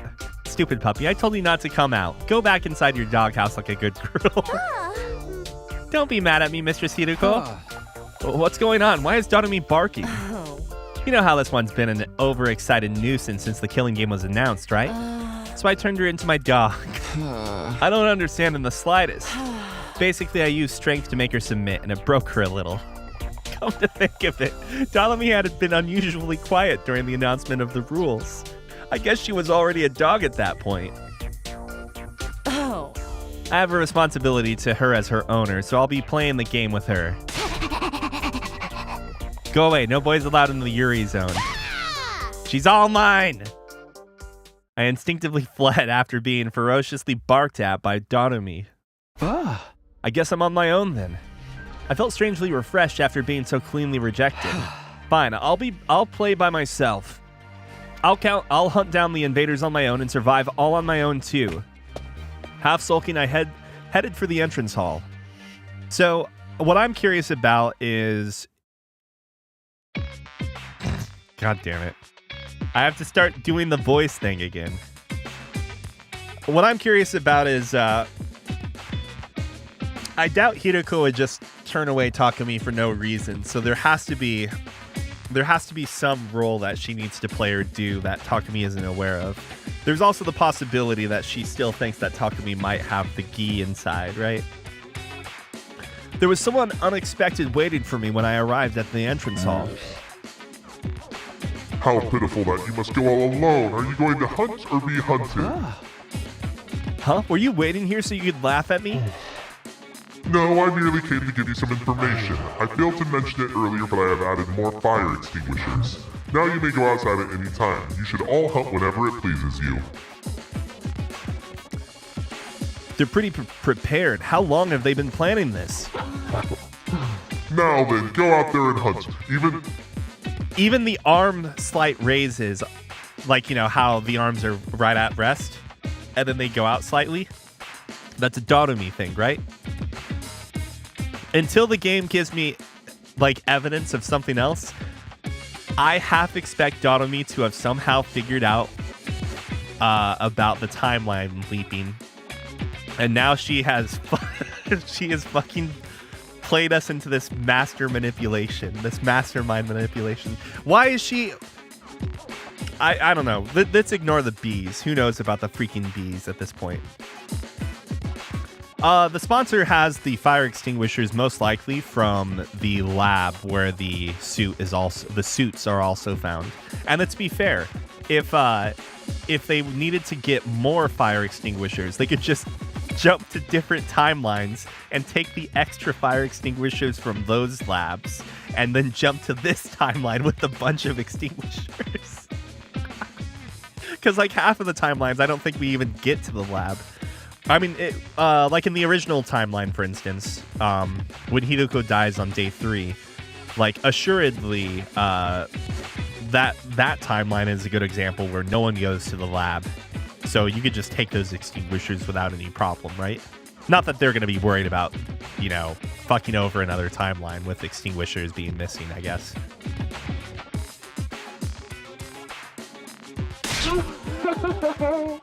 Struggle away for my amusement. That's a Donomi pose, though. That's 100% a Donomi pose. It's dangerous to stray too far from the school. I should try to find invaders as close as possible. I don't feel bad about Hiroko telling us like we can't team up though, because I think she realizes that Takumi's like very strong, right? I'm pretty sure a decent number of invaders were wandering around the city to the south. I'll head over there today. That's a good point. If it were Donomi, why wouldn't it just be a regular killing game? Just as I thought, there was a large number of invaders inhabiting the nearby city. They roamed around the ruins like zombies with no will of their own. They were all just basic cannon fodder. I could defeat them on my own. I sensed a presence and glanced up in the air to see one of the sponsors' bees were tailing me. It must be here to count my points. Okay, here goes. I stifled my breath and slowly crept up on one of the invaders. Time to attack with everything I've got. I wanted to attack, but my legs froze. I couldn't move. Am I scared? I'd fallen my own plenty of times before, but there was a difference between choosing to go it alone and having no alternative. I was going to have to fight alone forever. I was scared of confronting that truth. But I can't just cower forever, can I? I took a deep breath and steeled myself. Ha! This time I leapt out in front of the invader. Give me a battle. Give me a battle. Yeah.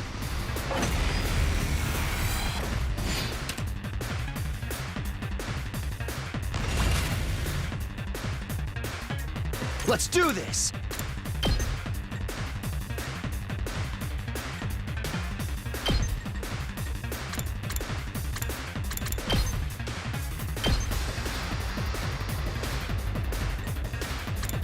How do I want to do this? Let's go!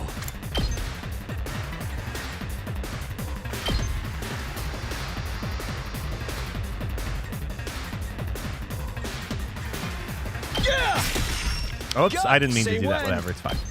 Should be fine.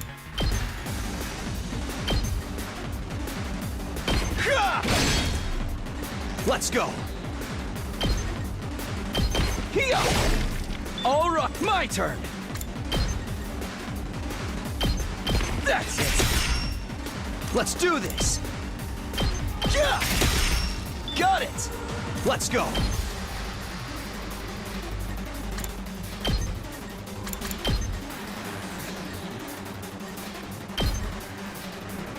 Here! Say when! Hopefully we still get defense battles, right?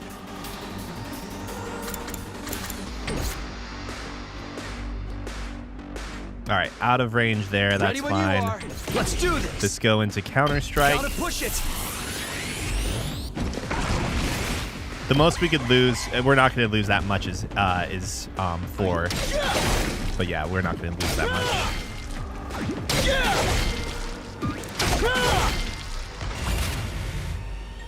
Here we go.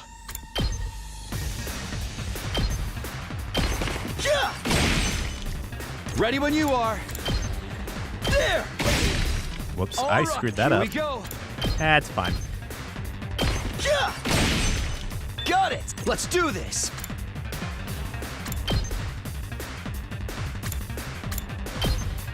Keep your guard up. Say when. Oh, I should have done an impact stab because that gives me more. Whatever, it's fine. It's fine.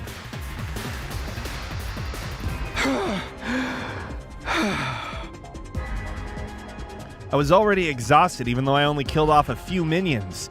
I can't come back if I die out here. The lingering fear of death weighed heavily on my mind and body, but I couldn't afford to rest. I had to do whatever it took to get more points, not to mention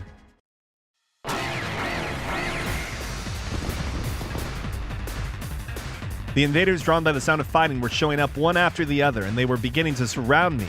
I prepared to fight the next battle with scarcely any time to breathe in between. This timeline is going to make us feel bad when we all, like, when we realize, like, oh, it turns out that we're killing these poor invaders. Oh, no.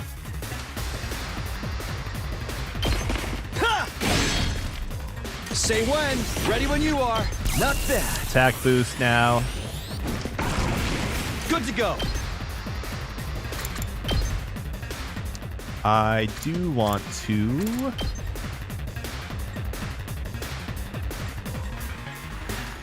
I'm trying to think of how to kill the most people. Yeah!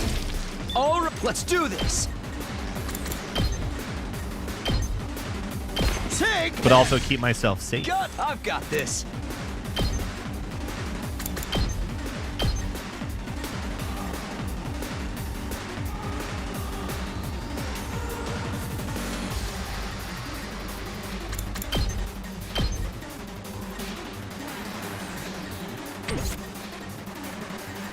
Let's do this! Yeah! I've got this.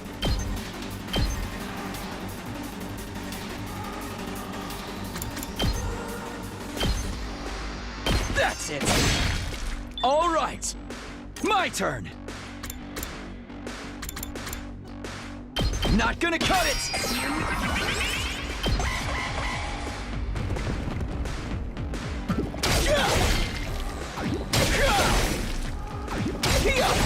When I saw our HP went back to say when max between waves, got it. I was like, oh, this will be really easy then.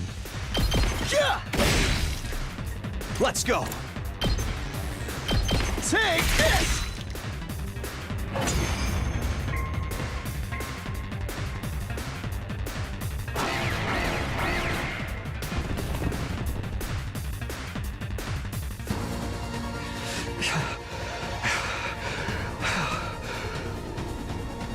No matter how many I kill, more just keep cropping up. Invaders kept streaming in until I was completely surrounded. They were just mooks, but there were too many of them. My stamina was at its limit. I wish I wasn't alone. I needed to toughen up, but just telling myself that wasn't doing anything. For the first time, I truly felt how alone I was. At this rate, I'll die without anyone ever knowing. Just then, I'll help you out, Takumi. Yugamu. I heard a voice and turned around. Standing there was... Yugamu! Of course. Showing up uninvited but sorely needed. It's everybody's beloved Yugamu Omokage. What are you doing here? Were you trying to score some kills out here too? We can talk later. Let's take care of these things first. Our first joint effort. There was something creepy about how he put it, but I was grateful for him in the moment. Our breath synced up, and we began to clean up the swarm of invaders. I'm good to go. I've leveled them up a bit. Not that we even need. Not that we need them. Let's get to the killing. I've got this. The problem...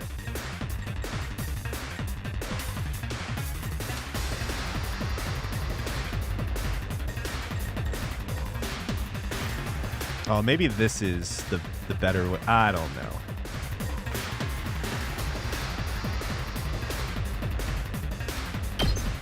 Yeah! Oh, let's go. Yeah! Got it. Say when.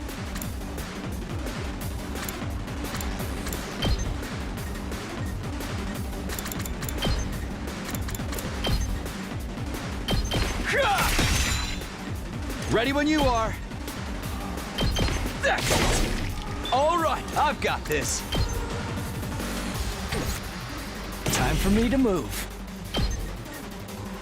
We gotta give him some kills, right? I'll kill them all!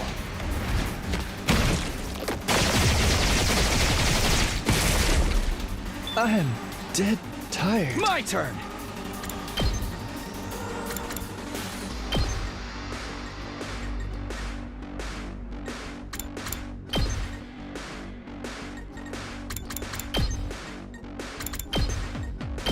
There! Good to go.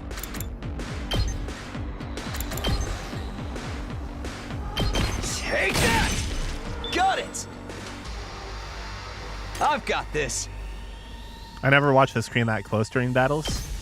I don't blame you. It's pretty mindless if you're not the one playing. Ready when you are. Keep your guard up. Say when. Oh, there's... Whoops. I missed one. Whoops. My turn. Ha!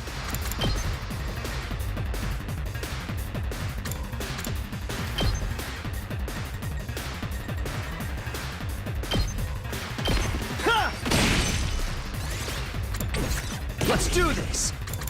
Harder. It's our last wave, so we Let's could just go. use items too, but whatever. Take this. Look, Yugamu has lots of kills now. I wonder if Yugamu's going to have more kills than other people in the screen. The screen, only 1300 BP. Is that all of them? Seems so. I don't sense any trace of them. Well thought, Takumi. You were in quite a predicament considering it's the first day. I couldn't believe it. I was shocked to see how they just kept coming. I was almost killed by a bunch of weaklings. Fighting truly isn't something to be done alone. Right, I didn't get to properly thank you. You saved me, Yugamu. Thank you. If you hadn't run into me here, I might have been the first to be eliminated from the invader hunt. Oh, no need to thank me. It wasn't by coincidence that we met here. It wasn't? Yes, I've been following you all morning. You had no idea, did you? Tailing people is one of my specialties. Was he just joking to play off his embarrassment? No, that doesn't seem like what's going on here. He really was following me. Then it makes sense why he showed up at the perfect time to save me. But why? What was the point of following me? Oh, for the love of murder, don't be so wary of me, Takumi. I'm not going to eat you, all right? Although you look pretty delicious to me. How can I not be wary of an assassin? Yugamu Omokage, the descendant of a family of assassins. I'll come right out and ask, why were you following me? I was figuring out my timing. I wanted to come gallantly to your rescue if you found yourself in trouble. Then I'd be able to show you how useful I am. Call it a courtship display. Why is everything you say so creepy? Well, that's the long and short of it. He muttered as he held out his right hand to me. Takumi, would you team up with me? He's offering to form a team. It was all I ever wanted in my isolation, but why do you want to team up with someone everyone hates? Wouldn't you rather be with Nozomi or Kyoshika or the others? I don't do well in groups. Honestly, I'd rather enjoy my kills alone, but going in alone is too risky. So I thought buddying up with the odd man out would be just the thing. Is that really the only reason? It made sense, but it's hard to decipher his true intentions. Oh, what is Yugamu's weapon? He uses like a chain blade thing, I think. I think. Maybe it's two of them together, in fact. I was sure he would... It's like some sort of whip sort of thing. Chain whip with a blade at the end. You can kind of think of it as like well, one of the iterations of the vampire killer, because there's like 50 different versions of it. I was sure he was planning something, given that he went out of his way to ask me after I'd been ostracized, but if I turned down his offer, I'd have to hunt alone forever. Well, will you join me or not? What do I do? Should I team up with Yugamu?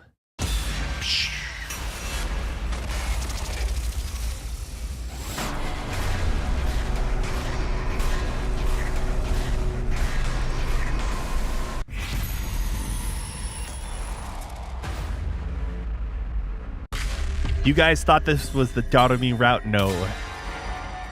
It's the Yugamu BL route. I mean, this guy definitely likes Takumi, right? Takumi. Well, you're stuck with me for a while then. I shook Yugamu's hand. Whether he could be trusted was beside the point. I simply couldn't carry on like this all by myself for much longer. For now, I would team up with Yugamu. I'm glad to see our hearts are in tune with each other, partner. Want to try for the best couple award while we're at it? Don't think they're giving out awards here. Also, you and I are not a couple. While Yugamu and I were trading clips, we heard it. What the? There was an ear-splitting sound and the earth shook. But it wasn't an earthquake. It felt more like I sensed a torrential gush of overwhelming energy. Somebody with incredible power is present nearby. Yeah. Don't tell me commanders are joining the hunt. That would be bad news. Just the two of us wouldn't be enough to deal with the commander. That's not true. A little bit of reconnaissance would go a long way right now. Tiptoe after me as quietly as you can manage, Takumi. Right. We cautiously made our way toward the source of the sound, hiding behind pieces of rubble along the way, and then... Hey! You saw that, Mistress Hiroko? My 18th invader kill! How have you been treating them? The bloodiest brand of carnage only I can dish out. What else? Now save your breath for tearing them from limb to limb. Let those entrails fly! Let the bloodworks explode far and wide! Oh, even her knives have, like, spikes on the handles. Or at least one of them does. Well, two of them, I guess, technically. Oh, my Mistress Hiroko! Nobody goes wild as beautifully as you! Your rampaging form electrifies me! You're everything I long to become! Yeah. Those two are enjoying this way too much. They aren't hunting anymore. They're just straight up massacring every invader they see.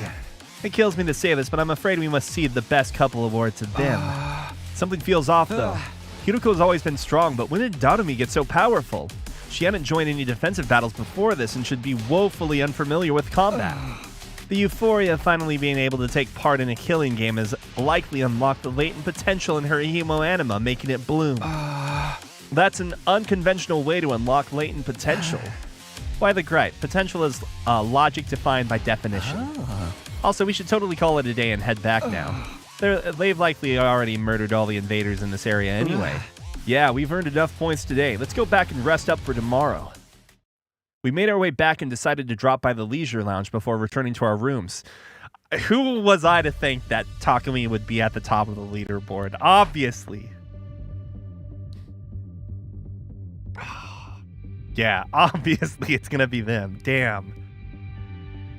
Oh, Shoma. Oh no, Shoma! Who could have seen this coming? All of us. We checked the leaderboard. Unsurprisingly, those two are in the top spots. I expect they'll be staying ahead of the pack for a long time to come. I'm in third place? Honestly, I thought I'd be much lower than that. Well, I did take out quite a number of invaders today. And I'm in fourth. If we keep this up, we won't fall to the bottom of the rankings in the first round, at least. So hold on. It's Takimaru, it's Ima, Kako, and Shoma. Those are the four together, and then Moko, Kyoshika, Nozomi, and Tsubasa. Okay. I'm really surprised Nozomi is ahead of Tsubasa. Like, not from a gameplay standpoint, but from like a lore story standpoint. The first round of this game will last until day 35. Whoever finishes last in each round will be executed. I decided I want to keep tabs on where the others were placed. Ensuring my own survival was more important, and besides... You're cursed! Do us all a favor and get out of here! You're more than cursed! You're the Grim Reaper! The blood of Lady Kurata is on your hands! This whole slew of messed up shit speaks for itself. Not even I can help you out here.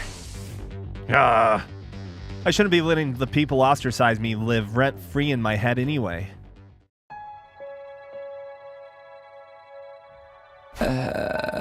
What a day. The constant fighting and stress of possible death had strained my mind and body to the limits. I wanted to rest early to recover from the fatigue, but... Hey! Care to explain what you're doing in my room? It's just something buddies do, right? And that's what we are. Buddies, partners, bosom chums. Goes without saying we need to be joined at the hip. Join your own hips and get out of here. Come on, bud, humor me. Pretend we're brainstorming strategies for the rest of the hunt. How about that? The game's more of a marathon than a sprint, so we gotta come up with a long-term plan. Playing it by ear the whole time is bound to lead us to quick and easy deaths. He makes a very good point.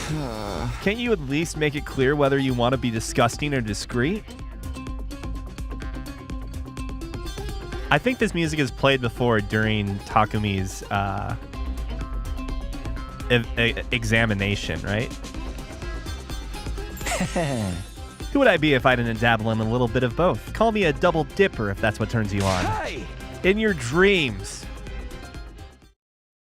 After that, we spent several hours discussing strategies for surviving the killing game in the days to come.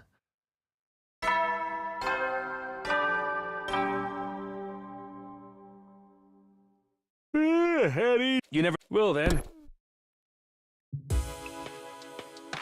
Ah. Bedtime already. Time flies when you're having so much fun. If you don't mind, Takumi, we can continue the rest of this conversation in bed. Of course I mind. It's about time you went to your own room. Oh, Takumi, throwing me out after our exciting intercourse without any pillow talk after at all? How cold is your heart? Stone cold. Out now. After chasing Yugamo out of my room, I crawled into bed and closed my eyes. We're totally getting murdered, right? I had to grab, not now, but like in the future, we're getting murdered. I had to grab every second of sleep I could to let my tired body recover, but... Give her back, give Lady Kulala back to me. I swear, Lady Flo, whatever, you're off Dato. I will not be teaming up for you for this game. Their words from this morning reverberated around my head, preventing me from sleeping into a restful slumber. How did it turn out like this? I came back in time to lead everyone toward a brighter future, so why am I being so despised? What I wouldn't give to return to those happy days.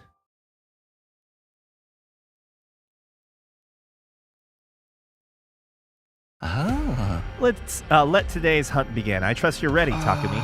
Yeah, ready when you are. On day 2 of the invader hunt, we went out to explore the city again. To earn points by hunting down any invaders we can find. Found some right off the bat. Check out that swarm of invaders at 2 o'clock. I turned in the direction Yugamo mentioned and found the invaders lurking behind a ruined building like he said. I don't think they've noticed us yet. Let's get closer and catch them by surprise. Put on your pussy boots and slink behind me, Takumi. Sure. Yugamo had clearly adapted well to the rhythm of the game. He knew how to take quick and decisive action to earn points for our continued survival. I, on the other hand, my feelings had yet to catch up with the strange situation of me participating in a killing game with him as my teammate. What was I doing? Why did Yugamo propose a partnership in the first place? Was my life even worth living if I had to kick someone else down to do it? There were so many things in my mind, but... Come on, Takumi.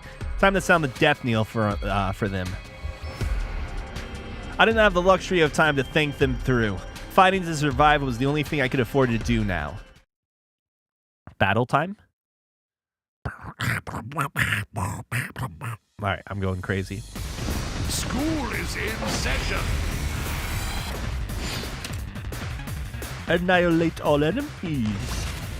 So this group of people over here might be... Wait. I really need to use something better. Oh, yeah. So he's got 2 hand blades, like Voldo hand blades here. Move. And...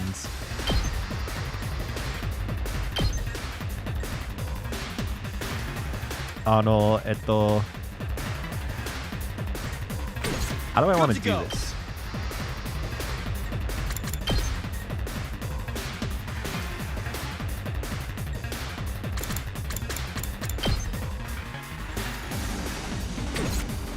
I'm good to go.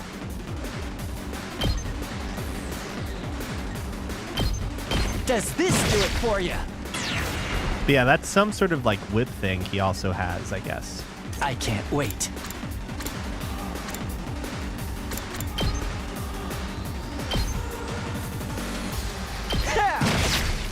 You make a lovely corpse. Ready when you are. Oh, listen, am I a dummy for not knowing some obscure as fuck weapon?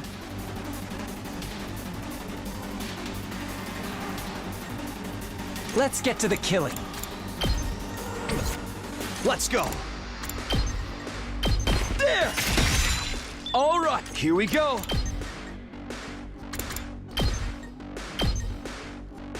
Ha! Let's go. Here! Got it. Here we go. You gotta give some of the kills to him. Yeah! All right, my turn. Here!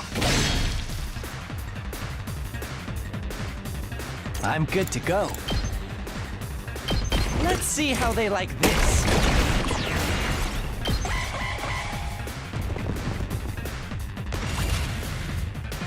Here we go. Take this! I've got this. Here! Time for me to move. Oh, it's his arm. His arm is straight up just like going out of its freaking socket or Here something. we go. Like, look at this. Actually, hold on. Move. I have something that gives back this way, right? Maybe not. I've got this. Time to use it. Oh, he's going after... Oh, never mind. Just like Goku from One Piece. Oh. Did we get them all? It's too early to be celebrating. More enemies are waiting in the wings. Invaders approaching at 3 o'clock.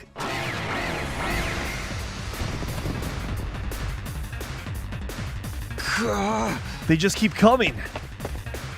I prepared for the next battle with scarcely any time to breathe in between.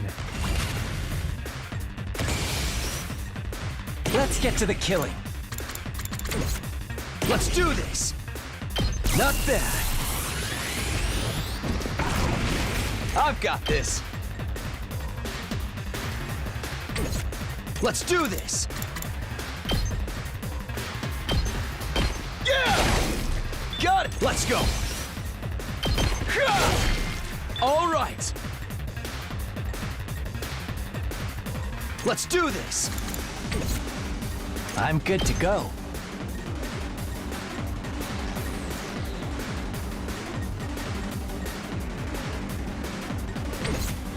I've got this. Take that! Got it! My turn!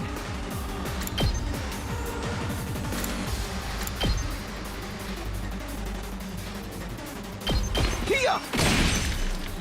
Let's do this! Take this! Oh, my turn! Yeah! Time for me to move. Does this do it for you?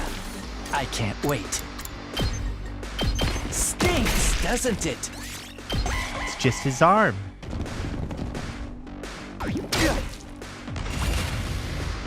Time for me to move. Say when. Take this! Ready when you are. Yeah! Got it! I'm good to go. This hurts.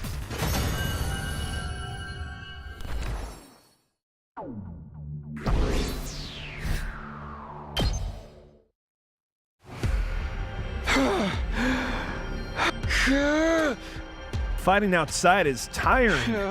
My body resists me whenever I think about how death is permanent out here.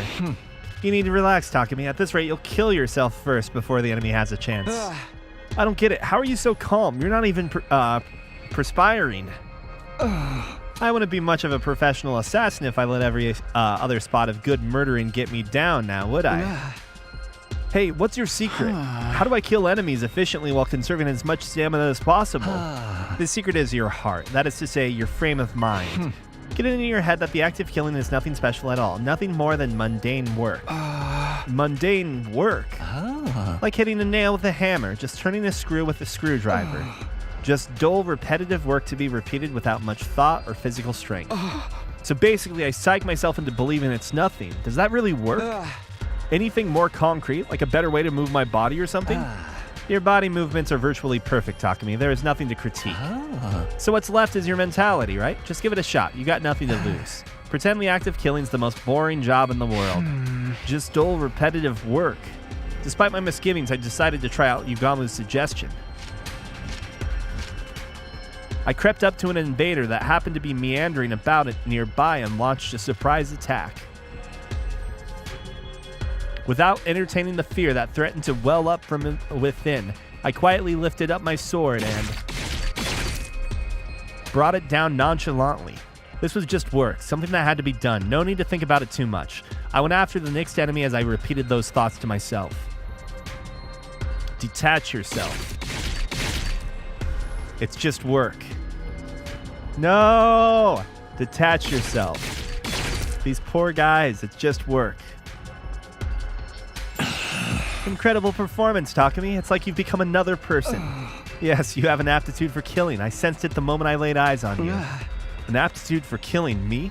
I think you need to get your eyes checked. It might sound strange coming from me, but I wasn't good at such things at all. I tended to miss the obvious, and my reflexes were average at best. I don't have an aptitude for anything. Gifts show up in many different ways. Sometimes they manifest later in life. Later in life. You'll understand one day.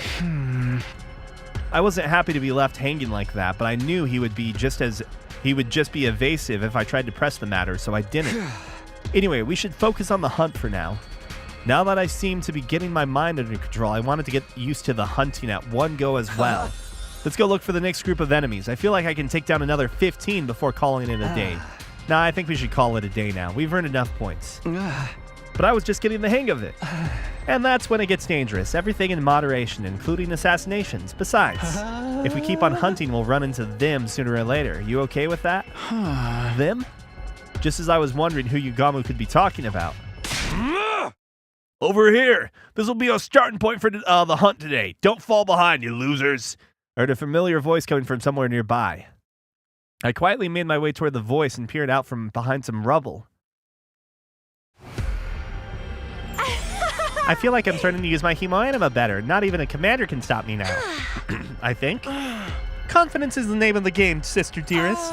You and I both know nothing can stand in the way of our newly awakened powers and strengthened bonds. Don't start getting carried away, you two.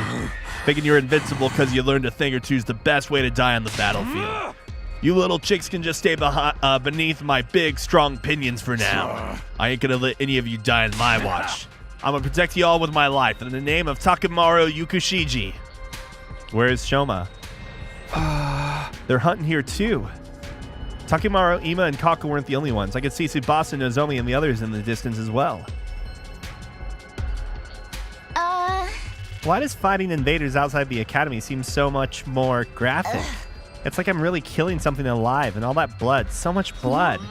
The feel of the invader I just took down still lingers on my hands. Tsubasa, are you okay? I can give you a back rub if it makes you feel better.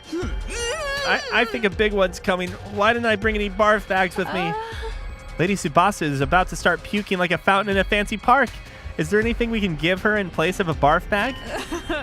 Alas, necessity knows no decorum. Lady Tsubasa, heave into my sheath bag if you must. Are you sure, Kyoshika? Isn't that the Holy Jumonji Sword's pajamas? The Holy Jumonji Sword is a party animal with a soft spot for the ladies. She'll understand. Now come, Lady Tsubasa. Let it out and hold nothing back. I'll be fine. I pushed everything down with sheer willpower. The royaling stopped. Sorry, guys. I haven't been feeling well since this morning. You don't have to mind me. Go on and get more points for yourselves. We're not supposed to mention that, Tsubasa. Looking out for one another is what teammates do. No wrestler worth their salt abandons their tag partners to get behind in the match. Loyalty above self. None shall be left behind. It is the way of the warrior. Nin nin. Takimaru was desperately trying to protect Ima and Kako, who weren't used to fighting. Nozomi and the others refused to abandon Tsubasa even though she was holding them back. They were watching out for each other like true friends. I used to enjoy that sort of relationship with them too. I could feel my strength rapidly leaving my body. That's right, I've been alienated. What I just saw only served to cement that fact. All those kind and comforting words would never be for me. You look like you're in a lot more pain now than when you were fighting the enemies. That confirms it. Your fatal flaw is that fragile mind of yours. I left the place quietly and made my way back to the school, taking care not to be seen by the others, taking back with me nothing but an armful of distressing thoughts and feelings. I got back to my room earlier than usual, but wasn't in the mood to do anything except lie upright on bed and stare long and hard at the ceiling. Good morning! Oh, never mind. You never know. Well then. I suddenly realized it was already night. What happened to Shoma? We just don't care about Shoma? He's a good character, darn it. I knew I should be resting, but bad memories kept surfacing in my mind and pulling me back to wakefulness.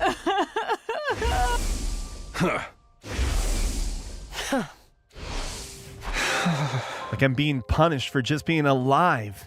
The pain of being despised was more excruciating than anything the killing game or defensive battles could inflict upon me. In the first 100 days, it wasn't a happy ending by any means, but at least everyone was my friend. We had a barbecue. We set up festival booths. We got testy with each other sometimes, but we always made up in the end. Our bonds became unbreakable. How do I repair our friendship? How? As I was agonizing over this matter... Is that Yugamu? Maybe you wanted to discuss our strategy for tomorrow's hunt. Although I honestly wasn't in the mood to talk, it wasn't like I could simply drive away the only friend I had right now. I got up and slowly ambled to the door. When I opened it, I saw... Hiruko! Good, I was just about to kick the door down. What are you doing here? Or rather, are you sure you want to be seen here? I'm Jinx. Nothing good will come out of any association with me. Well, aren't you wallowing in self-pity today? Finally lost your mind after falling out of favor with everyone else? Including you, right? You think so? Yeah, I do. You don't want to team up with me like all the others. I went through hell and back after you left me in the lurch. Those invaders chased after me and surrounded me. I had no way out. They almost killed me. That wouldn't have happened if you hadn't turned me down. It wasn't Hiroko's fault that I'd almost been killed. I knew it in my head, but my heart refused to stop those angry words from spilling out of my mouth. Hiroko said nothing in response to my irrational accusation at first. You're right, I could have handled that better yesterday. You were already crushed by everyone's unkind words and deeds. I should have been more considerate. So here's a token of reconciliation from me to you. She took in a box she had been holding under her arm and handed it to me. Token of reconciliation. Open it. I think you'll like what you see. I took the box and gingerly lifted the cover. Inside was... What? It was the dead body of a gigantic ant. Is this some sort of sick joke? No, wait, this bee. Isn't this one of the sponsor's bees? You killed it? I did. I took advantage of the chaos after Kulala was killed to secure one. As a research sample. What sort of research? You can't be this stupid. Research that will help us kill the sponsor and put an end to this travesty of a game. I was dumbfounded by how nonchalantly Hiroko talked about killing the sponsor. The sponsor's invincible. We can't kill them the way we are right now. We can, as long as we find a way to deal with the two weapons they wield. 2 weapons? The bee is the first. The other is that suit they're wearing. That spacesuit thing. Yes, I believe that suit is the source of their invincible power. She was right. We attacked the fellow with all our might, but didn't manage to even scratch the suit. The outfit clearly had some special powers attached to it. How confident are you of finding something? My research on the suit is already in progress. and I expect to discover its weakness in the near future, very near future. Really? However, I'm too deeply involved in researching the suit to spare time for anything else. I've not done anything about that bee or the identity of the sponsor yet. And you're bringing me on board to deal with a lack of manpower. Something like that. So, are you willing to join me in my quest to bring down the sponsor? If that were truly possible, I'd be more than happy to give her as much help as she needed. But there were some things that were bothering me. If you wanted my help, why did you turn me down yesterday when I asked to team up? Then you wouldn't have had to come over again today to do this. Where are your brains? Try to remember what my exact words were. I will not be teaming up with you for this game. Surely you understood the implication. That would be teaming up with you outside of the game instead. Oh, sorry. I guess I couldn't see past that big bush you were beating around.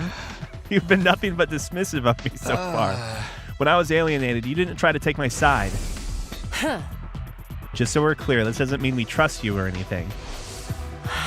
Yes, I do think I could have handled that better, but can you blame me? I was still trying to figure out if I could trust the person you are right now. The person I am right now?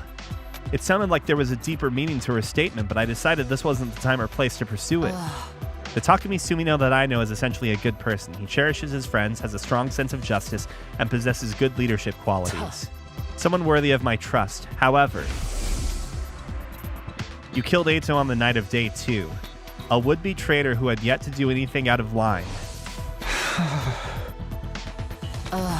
That created some doubts in me. I had to wonder if the Takumi I'm seeing right now is the Takumi I know. That is why I've been assessing you from a slight distance, to see whether you, the person you are right now, can be trusted. It was starting to make sense now, like why she wanted to come with me to Second to Last Defense Academy when I went there. She wanted to use the opportunity to ascertain my humanity. We can chat later. Let's be on our way. I couldn't find a definitive answer to my question until that day, when the game sponsor appeared and fatally wounded Kulala. You were the first to attack that unknown enemy in order to save her with no care about what might happen to yourself. You were like a ray of light back then, and that's when I was convinced. You are the Takumi I know. The same kind-hearted Takumi Sumino, but the most disheveled and generic mug, who always puts his friends above himself. My tears threatened to spill over despite myself. To think there was someone who still had so much faith in me after being called the Grim Reaper by everyone else. There, I said it. Now are you willing to work with me to bring down the sponsor? I'm not taking no for an answer. I wasn't as cold-hearted as to say no to someone who had just bared so much of their heart to me. However, you know I want nothing more than to do just that, but I'm already in a team with Yugamu. What should we do about him? He's welcome to join us. His knowledge in biology will be very helpful in analyzing the body of that bee. He may not want to go against the sponsor, though. When it comes to killing someone, he tends to err on the side of discretion and deliberation. That's where your leadership abilities come into play. Leader what? You have just been appointed the leader of the Anti-Sponsor Alliance. Hang on a minute. Shouldn't the one who suggested the partnership in the first place be responsible for taking the lead and... You know I'm not the leader type. Barking orders is just not my kind of thing. Excuse me? You expect me to believe you after all that tyranny you displayed in the previous 100 days? I'll leave the convincing to you, leader. The Anti-Sponsor Alliance will turn the situation around. Defeating the invincible sponsor of this game. It sounded impossible, but being told we could do this by Hiroko of all people, somehow it felt like we really could. Maybe the others would have a better opinion of me if I played a part in taking down the sponsor. Maybe we could become friends again. I fell asleep clinging to that small ray of hope that had lighted up in my heart. Yeah, he's talking about Takumi's talking about the original Loop, or not Loop. Yeah, she died pretty well. She died like what was it, 7 days in or something? But if you remember, she was like being very tyrannical with like the food in particular. Like she wouldn't let people that weren't defending the school actively eat. How do we go back to... Oh, here we go. Oh, it was more than 7 days. 15 days, I guess.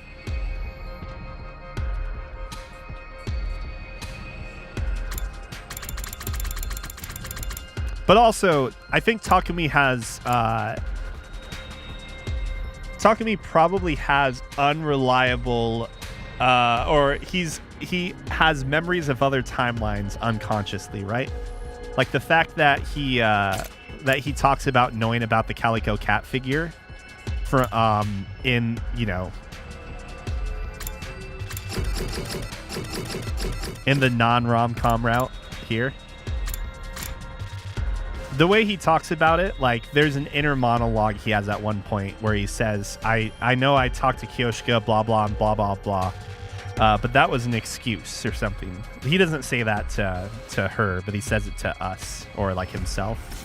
So there's a possibility he is talking about a different timeline as well, for that matter, or different instances. But I'm assuming at face value that is just the original 100 days, or original to him, I should say. Look at all of that BP, and I can't use it.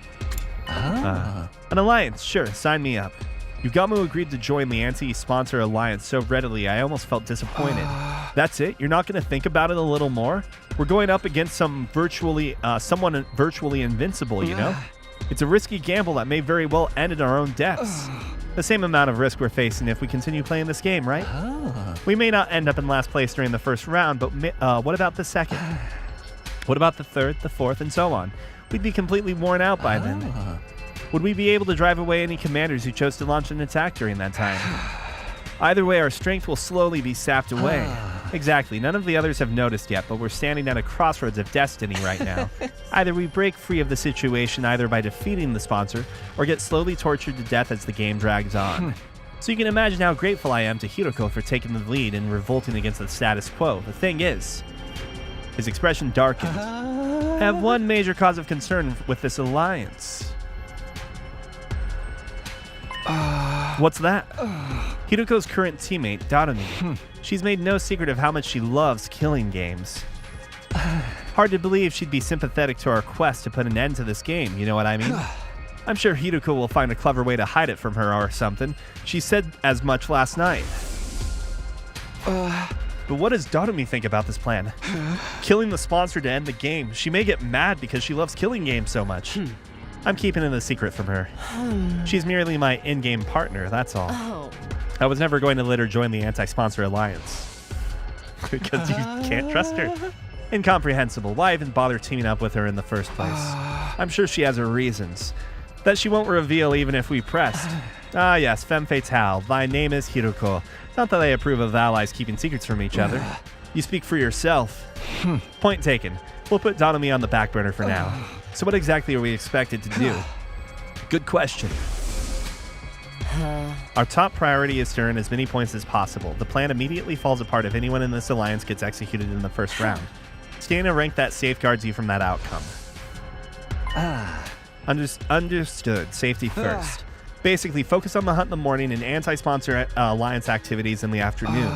Your role in the alliance is... I want the anatomy and abilities of the bee to be thoroughly analyzed. This will be primarily Yugamu's job since he's so good at dissection. Good, you mean fabulous. I'm dying to get my hands on those bee remains already. By the way, what's your role? Talk to me. I want you to investigate the identity of the sponsor. Focus on whether they're an invader or not. How exactly am I going to do that? Look up books in the library or something? Horses for courses and all that jazz, right? Best person to ask about invaders would be an invader herself. So Ava then. Yeah, Hiroko passed me the key to the cage in the courtyard and said she'll leave the interrogation to me. You think she'll be cooperative? She's a former commander we captured and imprisoned. I doubt she'll betray her companion so easily. I know, let me tag along. I'm quite the killer torturer, if I do say so myself. No, you stay far, far away from her and wipe that drool off your face. It wasn't easy for me to build some semblance of a friendly relationship with Ava, and I wasn't about to let this lunatic flush that down the proverbial toilet. Acknowledged. I'll follow Hiroko's general directions as instructed. That means going out there to earn some invader points right now. You ready, Takumi? Yeah, ready when you are. We took out our weapons and went around attacking the invaders loitering in the ruins. I applied Yugamu's advice from yesterday about treating the killings as mundane work. Lifting up my sword quietly and bringing it down nonchalantly. It's just worked, I kept repeating to myself in my head. Detach yourself. It's just work. Detach yourself. It's just work. No fight, no battle.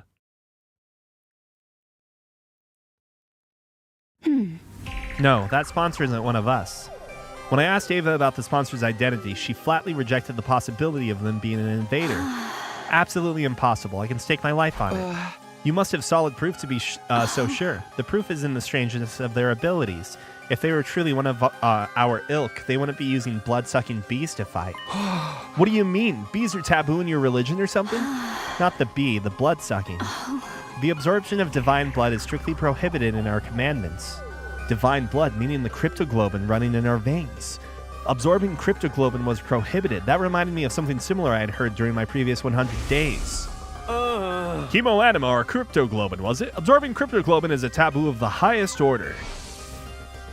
Which proved that the sponsor of this game couldn't have been an invader since they absorbed Kulala's cryptoglobin.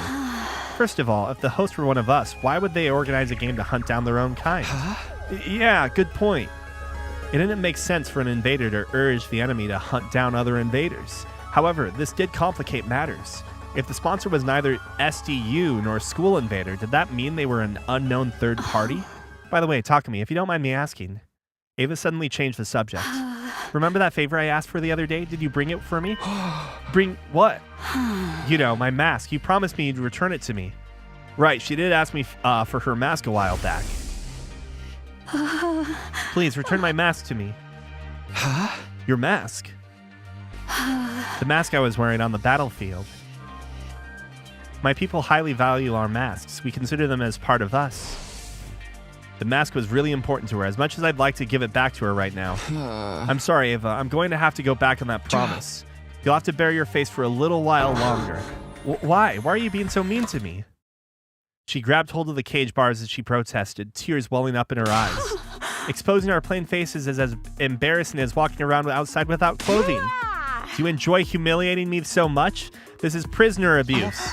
Wait, calm down. I'm not trying to be mean, it's just the timing's not right. What do you mean the timing's not right? The mask is a symbol of your identity as commander, right? Wearing it will make everyone realize that you're also a target of the invader hunt. As a commander, Ava was most likely one of the targets of this game. Her death would likely result in a lot of points. If anyone realized that, she was bound to be murdered sooner or later. Hey!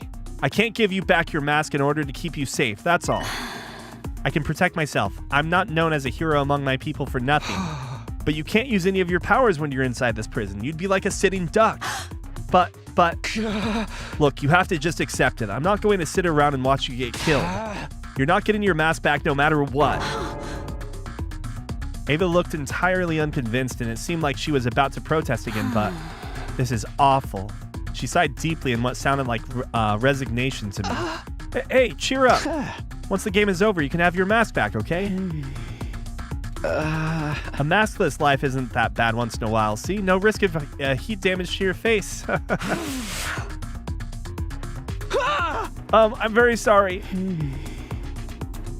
She ignored my encouragements and apologies in favor of glaring at me through half-lidded eyes. You're so useless. Can't even fetch a simple mask for me? Huh? I thought I'd been imagining things. Did she just whisper something really out of character for her? Ava, sorry, can you repeat that again? Did I hear you calling me useless? Do you have a problem with me speaking the truth now? I can go on, you know. Takumi's a gibbering idiot, the enemy of all maidenkind, downright pervert. I'll sue you for prisoner abuse one day. Ava had done a complete about face. What could have transformed that sweet docile lady just now into this sharp-tongued witch? I'm guessing these are your true colors, huh? Yes, I'm done playing nice. I know I won't be getting anything out of you. This is the pits of the pits. After all that hard work, I didn't even get to see a glimpse of my mask. Why don't you just give it back already? The shock of not being able to get her mask back made Ava burst into tears. She had been putting on an act all this time. I was astonished by that fact and annoyed by her hurtful accusations, but... What am I supposed to do now? I couldn't muster up the anger to chide her as she wept sadly. She was likely mentally strained from the stress of being held in the middle of an enemy stronghold. No wonder everyone hates me. I quietly left the courtyard so as to not agitate Ava any further. After that, I returned to my room and organized the information I'd gotten out of Ava in a notebook. And then, once night fell...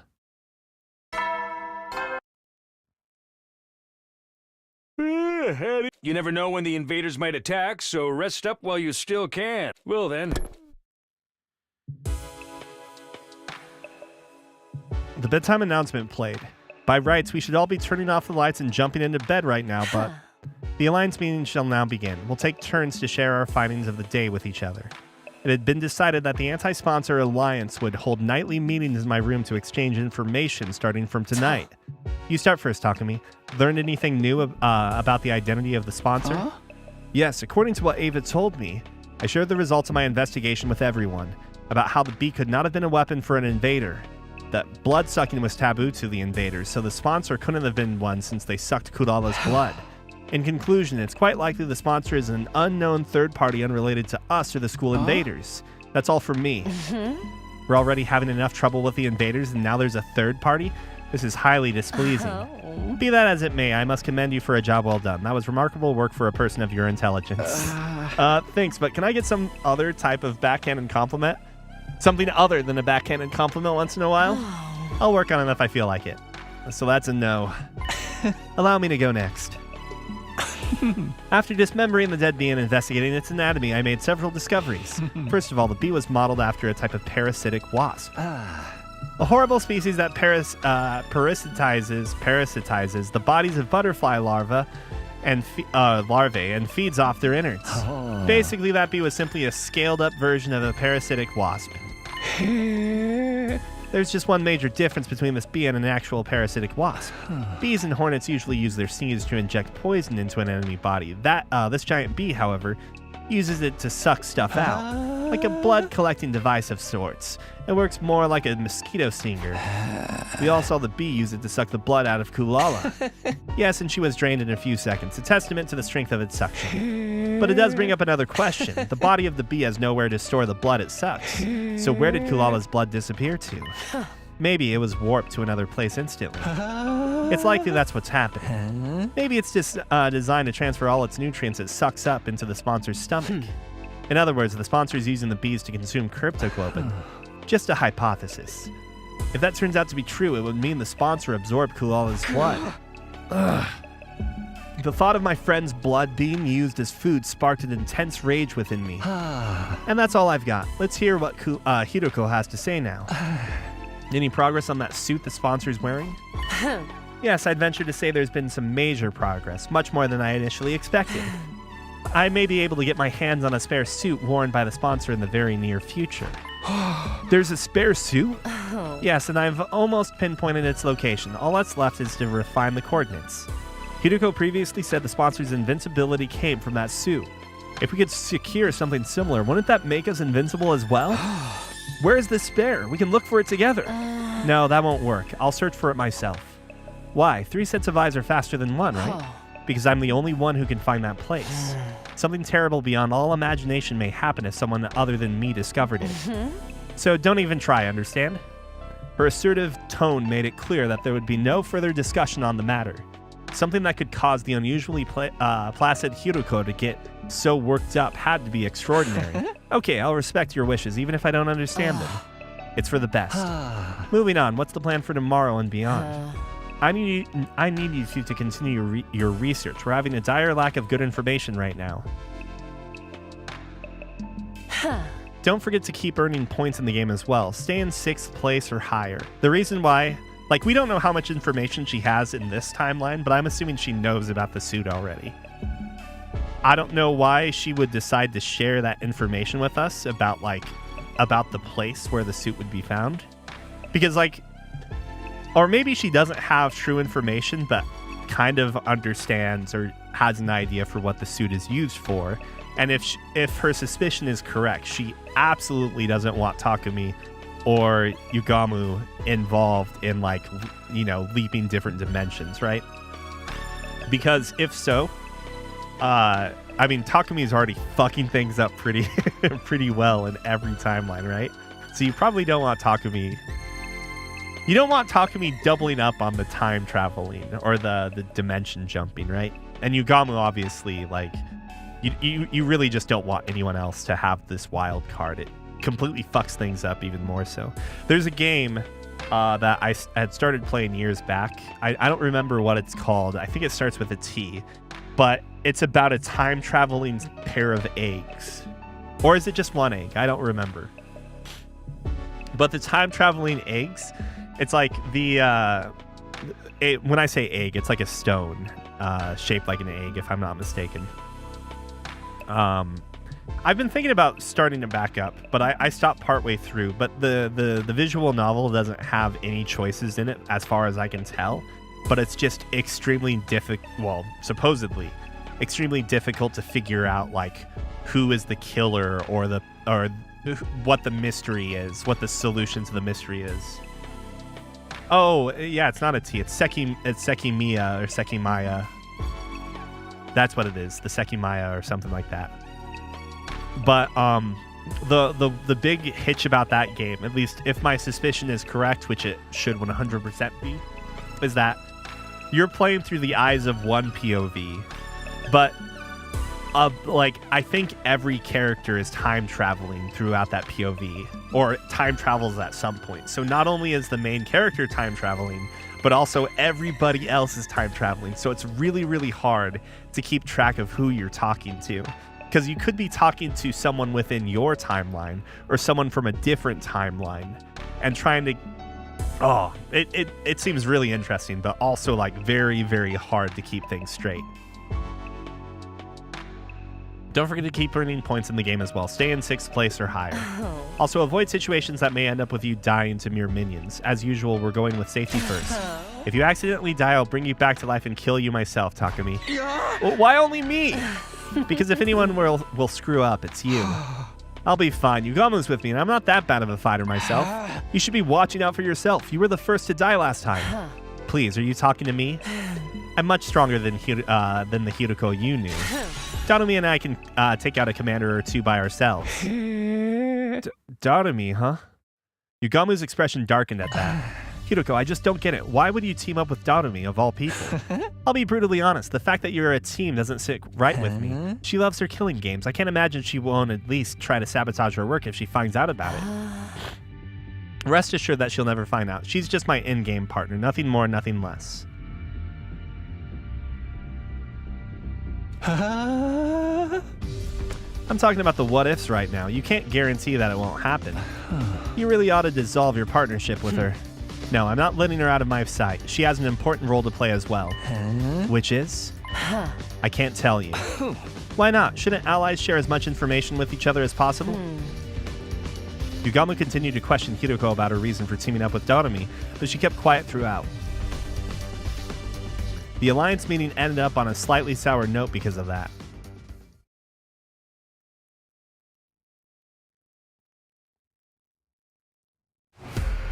It had been 4 days since the game started, and I had gotten used to fighting outside the academy.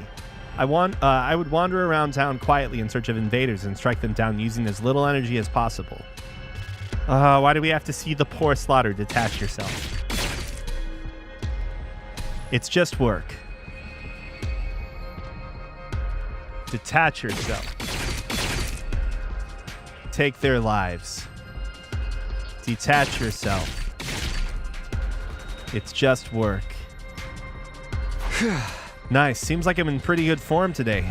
I doubted I would end up in last place in the first round if I kept this up.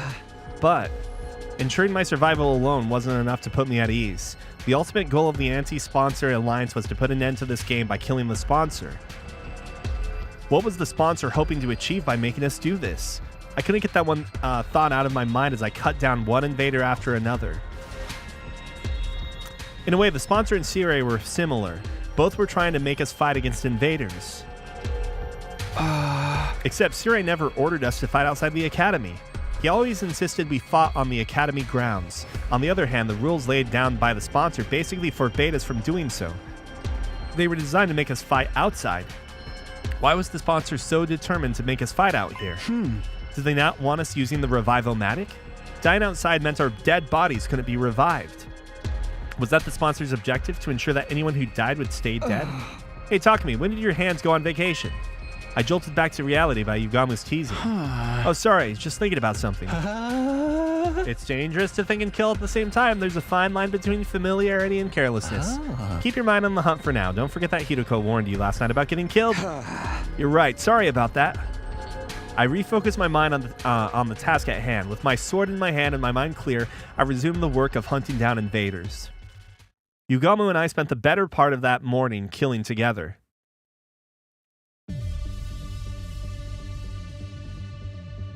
We returned to the academy a little past noon and immediately made our way to the leisure lounge. We still haven't talked about... Oh, what the heck? Moko and Tsubasa. I mean, Tsubasa's in a truck.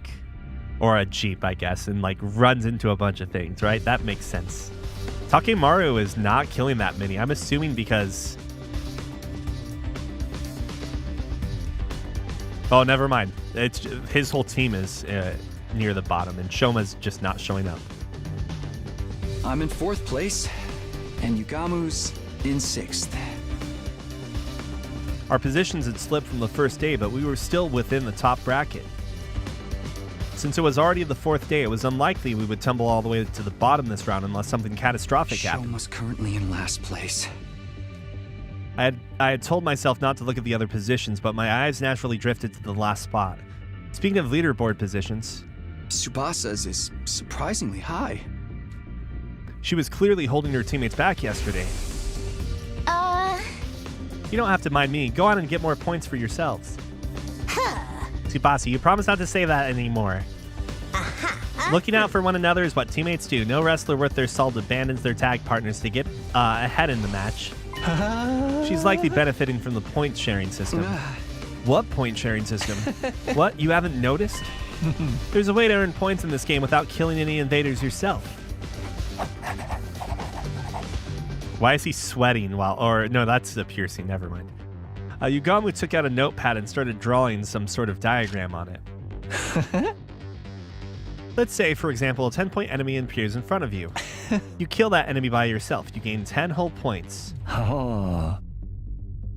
But if I help you in the fight, I gain a percentage of those 10 points. Could be a 50-50 or 80-20 split, depending on the situation. It all hinges on how much each person contributed to the fight. Simply joining the fight earns you at least 10% of the points. How does he know this stuff? Tsubasa's Himo Anima is very versatile, so I'm sure she's earning points by supporting the others. So every member of the team gets some credit as long as they work together, like in sports. A strange but befitting comparison. Weaker players earn points by focusing their efforts on supporting others. Stronger players gain support by offering to share points with those who do. This game may not be about pure combat prowess, but how well we work together. We're being tested on our teamwork in a killing game. The killing game usually pits participants against each other, but the rules for this one clearly lend itself to fostering teamwork. Had this been implemented to adjust the difficulty of the game to our level, or did the sponsor have some ulterior motive? The ulterior motive was so Darumi could get with Hiruko. Who wants that? Darumi, of course. Why is Darumi important? Because she's the sponsor. But also, Darumi should not find out about the time leaping, because otherwise she becomes the sponsor. You get what I'm saying? I returned to my room, unable to quash the indescribable wave of nausea threatening to bowl me over. But really, Darumi just wants friends, you know? What should I do this afternoon? I was in the middle of my room trying to figure out what to do in the time I had before the nightly meeting. My role in the anti-sponsor alliance was to find out the identity of the sponsor, but it's not as easy as it sounds. I felt like I needed a clearer direction, like where was I supposed to even start? If only I had a hint of sorts to help me get the ball rolling. I suppose I'll just have to ask around? Asking around for information would be the best way to find clues that might shed more light on the matter. Asking around, yes, that's what I'll be doing today. The others would surely be shocked to see the most unpopular guy in school right now approaching them out of the blue. But I can't just hole up in my room all day without at least trying something. I steeled myself before dashing out of the room. This might be a good time to stop, I think. And then we'll come back to this another day, I'd say.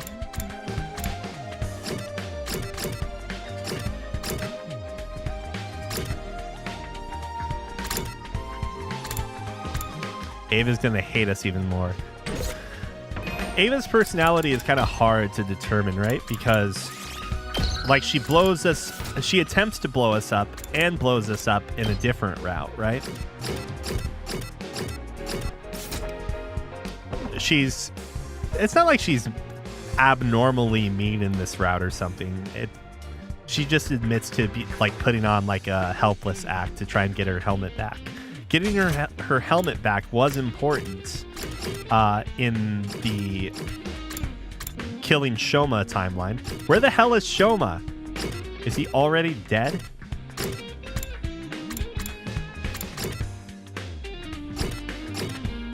I don't know. I can't level up my points.